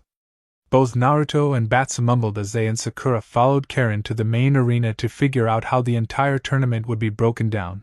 If she knew this much about the damn tournament, then why isn't she fighting? Naruto whispered to the others, getting a few snickers out of Sakura. What was that, Naruto-san? Did you just say to dock your wages for insubordination? I'm being good. Damn, XXX. 4 hours later, main arena. Apparently more people showed up to enter the tournament, and eventually had to be turned away. Aside from that, the numerous fights that didn't have victors due to reaching the 5-minute time limit cut the tournament down extensively, so the kids from Aohura City and Karen's 2 butlers found seats while they waited for the actual tournament to begin. Batsu had left and returned with an exorbitant amount of food to eat since he had missed lunch. Karen simply sat in between Shibazaki and Ishizaki, who served as her buffers for the common folk, including the people she had come to the tournament with, and Naruto had been sleeping almost right from the moment he sat down. Sakura at first tried to stay active while waiting for the tournament to start, but the boredom was too much and eventually she fell asleep as well, using Naruto's shoulder as a pillow for some semblance of comfort. Karen spared a glance in Naruto and Sakura's direction and frowned at the sight of the two sleeping before choosing to address Batsu, who was steadily chowing down to keep his energy up for his soon-to-be fights. Ikemanji-san, she said, getting his attention while he was barreling through a bag of chips. Just why are Naruto-san and Sakura-san so close? Is it just the fighting? A part of Batsu didn't see why it mattered, but it was kind of apparent that Naruto and Sakura were closer than boys and girls usually were without having ever dated or anything of the like, and could see how it seemed curious to someone like Karen. How many normal friendships could she possibly have had if the stories of the Kanzuki family were as true as she made them seem? It was a question he could at least try to shed some light on. Well, Sakura was Naruto's friend years before he met me or anyone else that he'd even loosely call a friend. His first one he had in Japan, actually. It's kind of a big deal to him. Why, look at Naruto, Batsu said, pointing at his sleeping blonde friend before reaching at his eyelid and opening them to show Karen one blue eye that didn't seem to disturb his slumber. He's a total Yankee. Blonde, tan, blue eyes, well-built kid even back then. The complete stereotype, like he just jumped off of the screen of an American movie or something. That's not even adding in his whole attitude and all that get up and go he has whenever his ass is actually awake. He's sort of weird. A lot of people in this country don't like that the way they would in America. Cultural differences. He just really doesn't fit in. Shibazaki let out a sneeze at that exact moment, turning away from the conversation at hand. See? Like that guy. I bet he hates Naruto hanging out with you. Karen sent a look Shibazaki's way that he didn't turn back around to meet, choosing to make himself look busy by adjusting his glasses and his suit. So what exactly do his looks have to do with anything? Karen asked Batsu. He didn't have friends in Japan at first, now he has more than a few, doesn't he? It doesn't explain why he and she are so close. Yeah, it does. Batsu replied with his mouth full of food, taking a moment to swallow lest he choke while trying to speak. Loyalty for one. He's like that with everybody. For another thing, she lives right around the corner, probably 2 or 3 blocks away. They would have stayed friends even if Sakura wasn't into fighting. It didn't hurt that she was, though it seems to be how he winds up making friends with everyone else. Really now? Karen said, sounding interested at that point. And how exactly does that work out? Win or lose, whichever side winds up on the short end of the fight, they would have some ill feelings toward the victor. So how did fighting get him friends? It got me as a friend, Batsu said with a shrug as he took a sip of a soda he had bought, We fought each other first before we were cool with each other. Then he helped me with some trouble going on around my school, and that's how it all started. That's kind of how it worked with you two, right? You've fought him before, haven't you? Karen took a moment before nodding. See? It's weird, isn't it? It's like when you finally hit him with your best shot, and he gets back up, you want to ask him how the hell he did it. And from there it's kind of hard to hate the kid. Well, it was kind of true. Karen wanted to despise Naruto when they had first met, but she had found it nearly impossible to do once she started coming across him regularly. So now she held what she liked to refer to as an indifferent tolerance for him, which was her closest way of saying in public that she considered him a friend. At that point she noticed that Batsu had stopped eating for the moment, and had moved in front of the sleeping Naruto and Sakura with his phone pointed in their direction. What do you think you're doing? Taking a picture of this to send so that me and Hinata can with them both about this later. Batsu said as his phone made a shutter click sound effect to let him know that the picture was taken and stored in the memory of the device. Look at this, he said with a chuckle as he showed the shot to Karen. They look way too comfortable for where they are. After taking a moment to observe the real scene and the picture that had been taken of it, Karen pursed her lips before reaching at her foot to take off her shoe. They certainly do, don't they? She said before winging the shoe and hitting Naruto right in the corner of his forehead, stirring him from his leisurely slumber with a start as his body snapped to readiness, and he looked around only to see Batsu holding back laughter, and Karen smiling innocently while putting her shoe back on. Did you have a nice rest? I kind of did, actually, Naruto said, looking around to regain his bearings and stirring Sakura from her sleep as well as he rubbed the sore spot on his head. Hey, did a big bug fly into my head just now? Or a bat from the rafters? Something hit me hard. Don't know what to tell you, man, Batsu said, busying himself with finishing the rest of his food so that he didn't burst out laughing. Maybe Sakura had but you in her sleep? Oh. Okay. The still reawakening Naruto and Sakura looked at each other and blinked once before Naruto's brain finally kicked on its logic portion, which was coincidentally the last system of his mind to turn on after waking up. Wait, Sakura-chan's on the wrong side. She couldn't have hit me from there. Which one of you assholes hit me? Maybe I hit you. What would you do about that, kid? Upon hearing the gruff voice from behind them, Naruto stood up on his chair and turned around to face the person down. If you were in the tournament, I'd wait until we fought, then I'd stomp you. If you weren't, I'd find out if fighting would get me kicked out, then I'd stomp you. He then realized that he was facing down a rather familiar face-painted sumo that he hadn't seen for months. Honda? Are you here to kill me? The large, rotund sumo laughed deeply before patting Naruto on the head, not knowing his own strength, as he got Naruto to sit back down with the motion. No, I'm not little one, he said, getting a pout out of Naruto for being called little one. I came to observe the tournament. Maybe to see someone impressive to note later. He lifted both of his arms that were covered in soft casts. I can't necessarily fight like this, can I? Sorry, Naruto said with a flinch at seeing that he was still injured from their fight a few months ago. He didn't really mean to do that much damage, but getting squashed by a 300-plus-pound man kind of warranted some overkill. No need to apologize for what was done in a fight, Honda said, dismissing Naruto's concern. The injury will be fully healed within 2 weeks or so. I just couldn't get clearance from my stable to compete in this tournament. He looked around and saw Naruto's friends, but frowned when he realized Karen was with him and that Sakura was still way too close to him after waking up from their nap. Uzumaki, this is not respectable action to be taking around your beloved. What? Naruto said in confusion before Honda gestured his head towards Sakura and then at Karen, finally giving Naruto time to catch on. Are you kidding me? Didn't we go through this when I kicked your ass in the bathhouse? Karen's my boss and she kind of hates me, and this is Sakura-chan. She's my friend from home and she's in the tournament too. Sakura waved to Honda after being introduced as Naruto, then pointed at Batsu. And this is my buddy Batsu, and I'm gonna kick his ass if we end up fighting. Batsu flipped Naruto off with his finger right in front of Naruto's face in response, pulling it back when Naruto bit at it, fully intending to snap the digit off entirely. Ah, you bastard. I'm gonna knock your teeth out when it's finally time. The two butted heads, pushing back and forth as they seemed to be just a hair under coming to blows in the stands. Honda looked over the lot of them, and saw that they were all so young.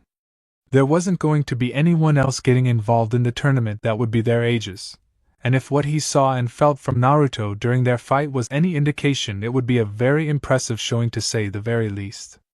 Thinking that put a grin on his face. I'm looking forward to seeing just what you all have to offer in the ring, children. At that point, the main lights went out in the now pretty much filled arena, and the lights down in the fighting area took precedence, with a large board on the screen hanging above the ring where the names set to fight in the first round were set. Apparently the lineup had been worked down to 16 fighters, which was good with everyone from Aohura City. It was Saturday and they all had to skip for one day just to show up there. Ladies and gentlemen, welcome to the C9 Corporation Grand Ace Fighting Tournament.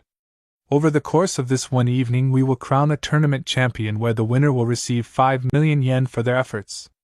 It's winner takes all, and you are all here to bear witness to this great event, finally, Karen said, speaking only loud enough for the others to hear as the crowd began to cheer at the sight of all of the strobe and colored lights waving all over the place. I thought they were never going to begin the way things were going. As Honda took a seat in the row behind the place that the party from Aohura City had taken up, Karen turned towards Naruto. Remember, Naruto-san, I do not care who you wind up competing against. I want nothing less than victory. I'll beat whoever you want. Naruto said in an exasperated tone of voice. Just stop saying that already. I get the point. I'll kick ass until my legs are broke, don't worry. That's all I ask of you, Karen said, sitting in her chair with an air of satisfaction around her. Easy, no? Naruto rolled his eyes, but her message was received loud and clear, just as it had been for months. For our first matchup tonight we have first and foremost a young girl from Aohura City. A 15-year-old fighter and a high school student to boot. Please welcome Kasagano Sakura. Upon hearing her name called, Sakura felt her heart jump up in her chest a little bit, and smiled before giving Naruto a hug for mutual luck as she got up to head down the stairs to the open floor to fight. And once again the cute schoolgirl factor got her a massive amount of cheers once she jumped over the black barricade that encompassed a massive amount of the floor for a larger, more secure fighting ring. Hey! Come on and introduce me already. It's dark down here. A loud, boisterous voice shouted, drawing attention to a darkened stage at the end of the arena. Upon hearing that voice, up in the stands, Naruto palmed his face hard and hoped that it was just some random guy with a very obnoxious, to Naruto at least, voice. Oh Kami, no, please not him. You've got to be kidding me. Why is he here? The announcer cleared his throat before introducing the person that had shouted for him to do so, and her opponent. On his campaign to show the full power of this Saikiri of fighting style of which he is the creator and the master of. Everyone please welcome the dangerous, incomparable, Hibiki Dan. The lights at the darkened stage flashed on as loud, blaring techno music began to play. A platform rose up on the stage to reveal a kneeling figure covered in a cape, and when they rose and threw it off, it was of course Dan in his usual pink fighting gi as he pointed at the ring and ran right towards it, flipping over the barrier and landing before playing to the crowd that seemed to be loving the pomp. Sakura watched the entire scene with a deadpan look on her face as Dan ran circles around the ring, making an ass of himself as far as she was concerned. This is the guy that Naruto beat right after school started up for the new semester, the one with the wimpy Hadouken. Dan's ears picked up Sakura's comment, and he turned towards her, pointing boisterously at her. That's a different move. Mine is the Hadouken. Get it straight, little schoolgirl. It was the same move, just as sucked. But that wasn't really important at the moment to Sakura. Careful, she said with a smirk as she stood in her fighting stance ready to wipe this guy out. You might hurt yourself trying to take on this little schoolgirl. Ha! Dan said, rubbing his nose smugly. You don't have a chance, sweetie. I haven't lost a fight in years. You lost a fight 6 months ago to my best friend, Sakura responded, as if she couldn't believe the ego on this guy. What a blatant lie right to her face. I was there in Aohura City when Naruto beat the pink off of your GI. A fluke. Having that little spot on his record brought up was obviously a sore spot to Dan from his stomping vehemently on the concrete floor. I had a stomach virus when I fought that Uzumaki kid. But no one ever talks about that. And you're his friend? How'd a rabid dog like that get a cute girl like you to spend time with him? Rabid dog? Naruto's a total teddy bear when he's not all fired up. Sakura said with her hands on her hips, standing up out of her stance. And if you want to talk down to my friend, you can do it after you beat me if you're man enough. She finished with a bit of a taunt. Chuckling to himself, Dan decided that enough was enough and it was time to give the people a show. Oh, don't tug on Superman's cape. Bad things happen when you do that. You're going down, he shouted as he got into his own fighting stance and saw Sakura get into her own that looked like his, only her legs were further apart, and her hands were set tighter than his to react to whatever she needed. Wait, that looks a lot like my stance. Ah, so you're an aspiring student wishing to learn from me, are you? And just like that, Sakura felt like puking at the mere thought. No way. That's not supposed to be based off of anything you did, it's supposed to be based off of Ryu's. It's not my fault you use your own versions of his moves. Did you study under the same master at one time or something? Bah, she didn't care. She could see why Naruto didn't particularly care for recalling his one and only meeting in the past with Dan. If he was able to get her this flustered, then what was Naruto feeling like by the time their fight began? Whatever, the quickest way to shut Dan up would clearly be to render him unconscious. While Sakura was starting to think like Naruto. There was something wrong with that, but she seemed to be okay with that as she attacked Dan head-on with a direct punch that Dan stepped aside narrowly, catching a spinning back fist on the rebound that smashed him in the nose and sent him stumbling back holding the now bloody appendage. Ow! Damn it, why is it always the nose? He said, his voice muffled by his hand as he managed to dodge Sakura's follow-up attempts to strike him again. If there was one thing Dan knew how to do, it was take a punch and dodge them as well. Sakura had to take a few steps back to stay out of the way of some return kicks from Dan, and some punches from his hand that did not have a firm grip on his nose to keep the blood from freely spilling out.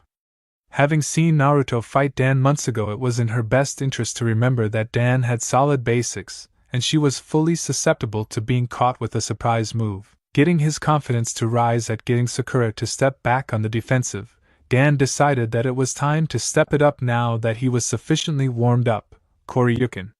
Dan attempted a jumping uppercut with a slight rotation, but Sakura wasn't fool enough to stand in the way as Dan got substantial hang time with the attack. Hey, you were supposed to try and counter that somehow. Right before Dan landed, Sakura charged forward, getting a running start to meet him on the ground where she unleashed her own jumping uppercut with a more authoritative spin behind it. Shouken. The uppercut landed right underneath Dan's chin and popped him up into the air to land flat on his back. Ha, got you right out of the air with that one. Dan rolled backwards from his place flat on his back and back up to his feet, glaring at Sakura. That was another one of my moves? How do you learn this stuff? I got a bit of training from Ryu. Sakura said with a smile. So those moves are kind of knockoffs of his techniques. But they work for what I need them for. It was kind of disconcerting to Dan that a girl that had to be around 10 years younger than him had gotten such skill with techniques the likes of which he trained with for years only to get kicked out before mastering. She hadn't mastered the moves either, but she had polished them up enough to fit her well to the point where it was difficult to tell that her technique was imperfect. You could have been trained by Guken himself, but you won't beat me, Dan said before rushing right at Sakura, shrieking almost like a girl as he charged her, and the two engaged in more direct combat. Sakura blocked his first punch and blocked an attempted leg kick by tactically swatting Dan's kicking foot away with her non-targeted one. Not giving up, Dan attempted 2 cross punches only to miss and get knocked back with a double-fisted punch to the chest. Hadouken, Surge Fist. Sakura unleashed a quick burst of her shorter-than-normal range Hadouken and watched in a bit of satisfaction as it connected and knocked Dan back, sending him rolling away like a ragdoll.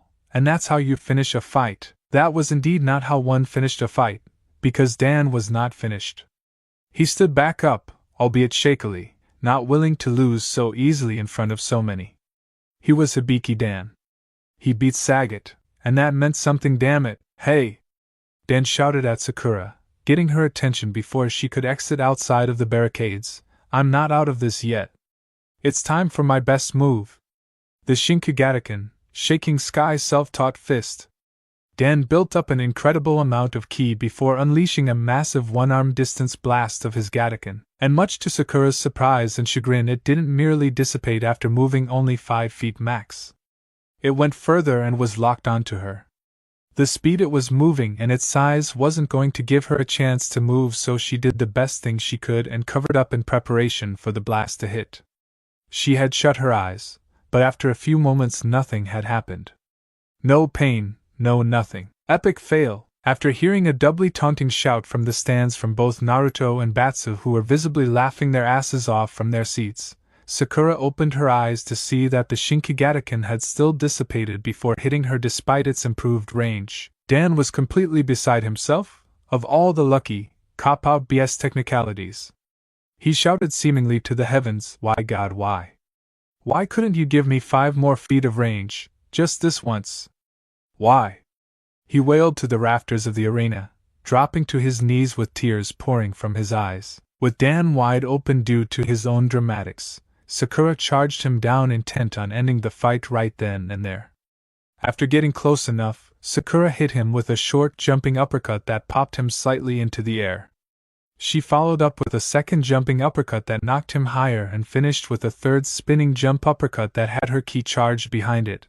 Midarzakura. Tumultuous cherry blossom. She cocked back her second previously unused fist with everything she had while in midair, with Dan to drill him with one finishing punch that sent him flying well over the barricade and into the crowd. Sakura landed on the ground and looked into the crowd, where they scattered and let Dan smash into and bust up a few seats, as he lay there motionless with a completely look on his busted up face. Seeing that the fight was officially over, Sakura grinned widely and threw her hand into the air energetically, despite the energy she used to make sure she'd finish Dan off then and there.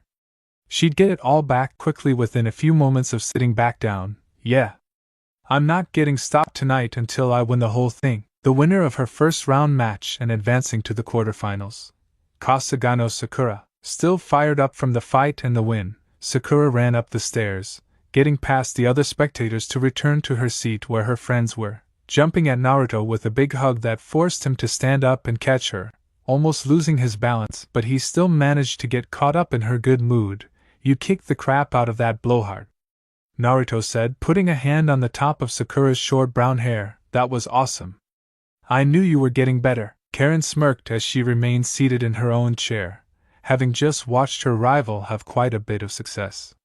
Granted, Hibiki Dan wasn't really a banner victory for anyone decent, but the majority of the people watching didn't really know that, and mass perception was a major deal when it came to being a well-known fighter.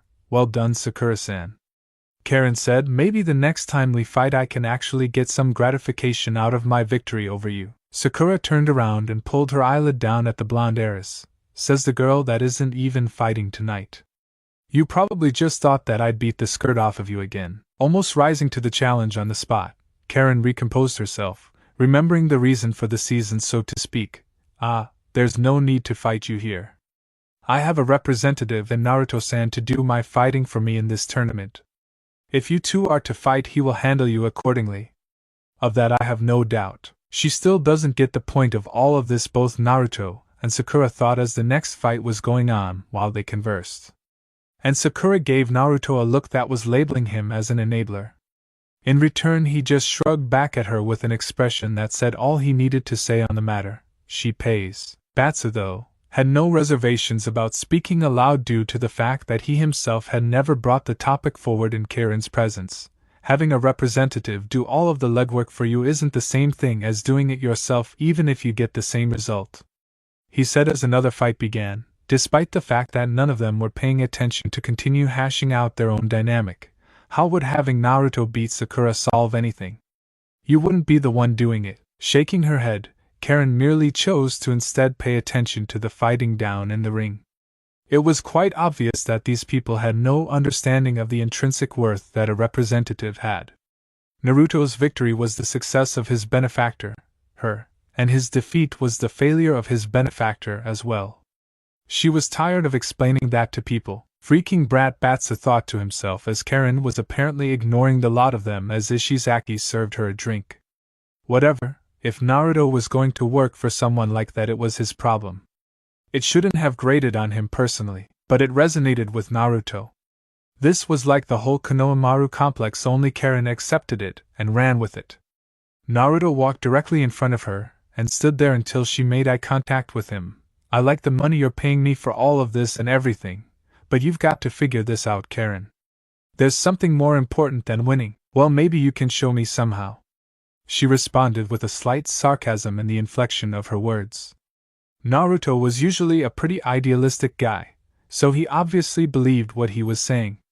She couldn't see it though. She had to be successful at everything she did no matter what, she had no other option.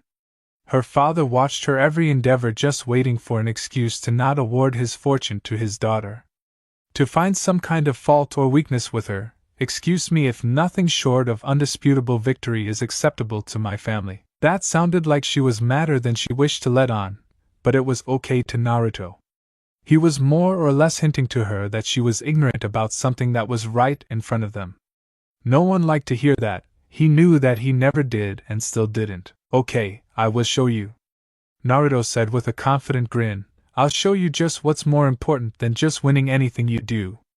Winning's important, but without the other thing it doesn't really matter because you'll just lose when things get tough if you don't have what I'm talking about. A winner is a winner, Karen said resolutely. If you are a born winner, then it does not matter if one has what you speak of or not. The following contest is the next first round matchup in the C9 Grand Ace Fighting Tournament. Introducing first, from Aohura City, 17 years old and clearly skilled enough to be here tonight by virtue of his victory earlier in the preliminary matches, Ikemanji Batsu. Batsu sighed and pulled a pair of red fingerless gloves onto his hands as he walked out of the row and down the stairs to the open space on the concrete floor upon being announced as the participant in the next match. Well, here goes me. But feel free to keep on arguing, he said to the others as he waved over his back at them. I'll just win this whole thing while you all keep at it. And his opponent, from Las Vegas, Nevada, all the way from the United States of America. He is the former heavyweight boxing champion of the world. Ladies and gentlemen, this is Balrog. The jaw of Batsu dropped as from the other side of the arena came a very tall and muscular black man wearing blue boxing trunks with white trim, and a torn white short-sleeved shirt underneath a blue tank top. He wore red boxing shoes on his feet and red boxing gloves on his hands with his hair fixed in thick cornrows. You've got to be kidding me, Batsu said, palming his face as this turn of events. What the hell is someone like Balrog doing here? Triple X. In the stands? Oh, this is not good for Ikemanji-san, Karen remarked, an intrigued look on her face as she was now watching with interest. What would a boxing champion from America be doing here in Japan for this tournament? It isn't even that prestigious an event, so this guy is supposed to be good? Naruto asked. He knew that to be a champion this man had to be skilled. But Naruto's belief in his friend's own skill was strong. Titles didn't mean anything as far as he was concerned. Batsu can beat him. A frown adorned Sakura's face as she put a hand on Naruto's shoulder. I'm not really too sure about that, Naruto. The only reason Balrog lost his title was because he was banned from boxing. He kept permanently injuring his opponents, and even killed one before in the ring. He could kill Batsu if he hit him clean enough. That was bad news because Batsu wasn't exactly the most elusive fighter. He was an acrobatic brawler at his core, and against someone that could kill him with a good enough shot that simply wasn't going to fly for him. I'm not trying to be negative, I'm just saying. Sakura continued, he's really got to protect himself out there or this could get bad in a hurry. I'm worried. At that moment a large hand was placed on her shoulder from behind, getting her to turn and see that it was Honda. Have some confidence in your friend, the injured sumo said with a smile. Anything can happen in a fight, and though it is alright to be worried, don't undermine his efforts by refusing to believe in him. He was personally very excited to see just what the other fighting friend of the boy that had defeated him was capable of. Triple X. In the ring, Batsu vs. Balrog. Yes, Batsu was currently mentally going over his recent actions in the previous days and weeks, trying to find what he had done wrong to cause such karmic backlash against him. While Balrog seemed to be smirking and licking his chops at fighting a kid. Oh yeah. Time to get paid. This little tournament's gonna get me a nice payday. 5 million, can't wait. That's a fortune. Upon hearing Balrog's comment to himself in English, Batsu felt the need to comment on his to-be opponent's lack of understanding of the currency exchange rate, since he understood the language. Hey.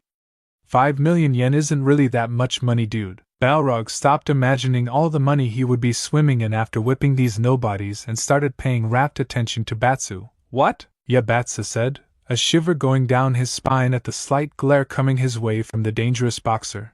5 million yen rounds out to like 60,000 US dollars or something like that. It's not that much money the way it sounds if it was $5 million. $60,000? That was chump change as far as Balrog was concerned. And he entered a tournament in his spare time for that? Absolutely inconceivable, damn it. Why didn't anyone tell me that? Because it wasn't anyone else's problem but his. And he looked like he was about to take it out on Batsu just for being the one to break the news to him. Maybe knocking out your teeth will make me feel better about this kid. Part of Batsu told him to back down. To just walk away, concede the issue, and sit down in the stands before he got himself hurt. It was a very small part of him, and its opinion meant nothing in the face of the overwhelming portion of Batsu that did not like being talked down to and challenged by anyone. Oh yeah? Well, maybe if I hit you in the head enough your stupid ass will actually learn how to count currency. Batsu replied to Balrog's threat heatedly before feigning an epiphany. Oh wait, that's probably what's wrong with you in the first place, you punch-drunk punk bitch. Thank you American TV and movies for assisting with the formation of that insult in English. Yeah, you're dead, kid. Balrog said as he put his hands up and angrily began stalking towards Batsu to punch some manners into the boy. Didn't he know who he was dealing with there? Because if he didn't, he was damn sure about to learn. Too bad Batsu wasn't in the mood to be taught anything by anyone's fists at the moment. And he wasn't about to let the boxer get close enough to try. Batsu held out his left fist before punching it with his other hand to release a wild energy blast that went flying at Balrog. Kyaden, guts bullet. Balrog narrowed his eyes at the attack and scoffed, dashing forward with one large striding step and punching the projectile attack head-on, sending it flying away from him and into the crowd where people had to scatter to avoid being hit with it. You ain't keeping me away with little light tricks. XXX. In the stands, Sakura's jaw was dropped at seeing someone deflect a ki blast with a punch. How is that even possible? Naruto's teeth clicked irritably as he continued to watch the fight below. Batsu's Kyaden isn't like a Hadouken, or even like my Spitfire move. When it's done right, it's tightly compressed, a bit like my Rasengan. When it hits something solid, it doesn't just burst like our attacks do. It keeps going until it runs out of energy, and gets weaker the further it goes. You can knock it away if you can hit it harder than it's moving. Karen could understand the explanation. The Kyaden's strength and distance relied on momentum generated by the ki needed to form it, and would never be stronger than the moment it left Batsu's hands. The further it went, the weaker it would get, and it wouldn't explode the way a more volatile attack could. There was no doubt that Balrog had incredible physical strength, and if there were anyone in the tournament with the power to knock away Batsu's Kyaden at will, it would have to be him. So his only distance attack wouldn't give him any kind of advantage as long as he didn't have an angle on Balrog. It was worse for Batsu than they had originally speculated. XXX. In the ring, Batsu versus Balrog. As Balrog moved closer, Batsu kept trying to hit him with the Kyaden to no success as Balrog kept on punching them away before finally reaching Batsu. The boxer started swinging away with hooks and crosses that Batsu desperately ducked and swayed out of the way of lest his head wind up in the fifth row. He couldn't backstep his way back out of Balrog's range, however.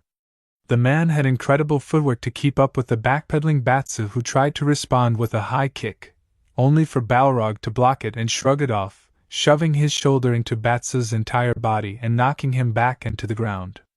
Balrog grinned and rushed towards Batsu in a sudden burst of speed as he rolled through the shove and got back to his feet, placing one gloved hand on Batsu's back to pull him in and having the other one cocked back to deliver an uppercut, low smash runt. Batsu felt as if Balrog had punched a hole right through his torso as he had been lifted off of his feet, hanging in the air on Balrog's fist, spittle trailing from his open mouth as he desperately tried to suck in as much air as he could. Pulling his hand back, Balrog let Batsu fall to the ground, but he landed back on his feet, stumbling backwards as he held his stomach. That punch had to have broken some ribs. Come on now, you're no fun. I don't even have any of your blood on my gloves yet. Batsu stopped stumbling around Balrog and stepped towards him before uncorking a return uppercut of his own, fueled with his ki to turn his punching arm red. Balrog got a guard up and blocked it, but it sent him stepping back this time, recoiling at the surprising force that Batsu generated. That little punk had some ridiculous raw strength for someone his size. Maikizukikuro, Crescent Moon Kick! A driving kick from Batsu smashed into Balrog's guard once again, surprising the fighter as it seemed like Batsu was fighting more viciously now that he was injured. It was like dealing with some kind of berserker as after the kick, Batsu began pounding away on the boxer's guard with punches, a few actually getting through to hit him on the sides of his body. It was pissing him off because the punches actually really hurt, and he was hitting him around his guard the way a boxer would.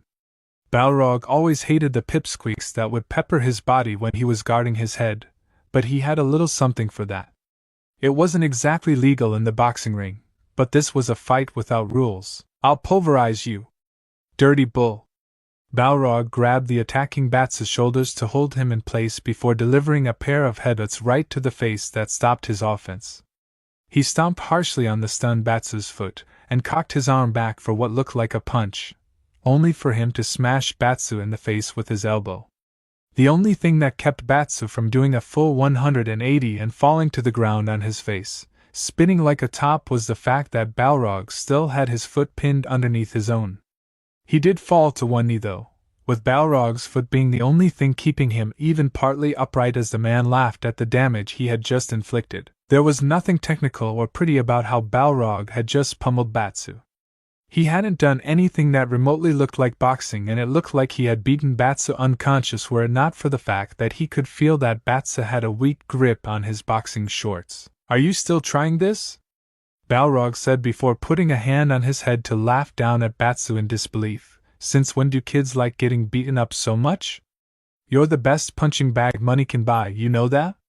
He continued to laugh, reaching down to grab Batsu's collar only to stop when the sound of a quite solid thud echoed out through the arena.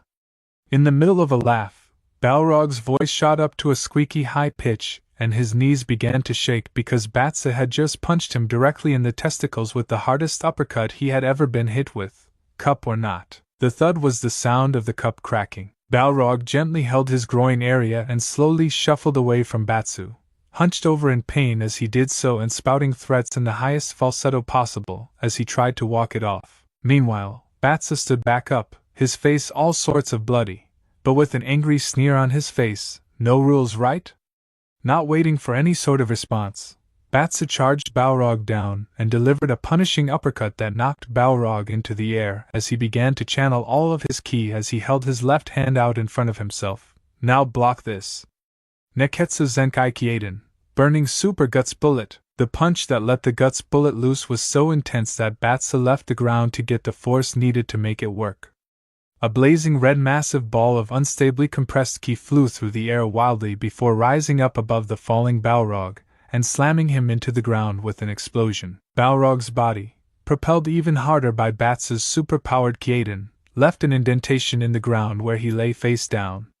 Smoke wafted up from his body as burns permeated his motionless frame, and the crowd let up a cheer at the come from behind victory. It's completely improbable, folks.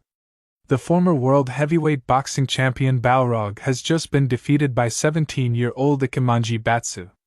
Give it up for the winner! This announcement, and the pure shock value of the incident, did nothing to really help Batsu on his way back to his friends, as enthusiastic fans gave him hearty pats on the back all the way up the stairs. Pure murder on his broken ribs. Upon reaching his row of seats where everyone had been sitting, instead of sitting back in his chair and allowing the others to congratulate him and whatnot, Batsu lay down on the floor on his back, letting out a few grunts of pain in the process. Naruto, Sakura, and Karen just stared at him blankly until Karen motioned for Ishizaki. "Ishizaki, please bandage Ikemanji-san's ribs and provide him with some painkillers." XXX. Elsewhere in the arena, an extreme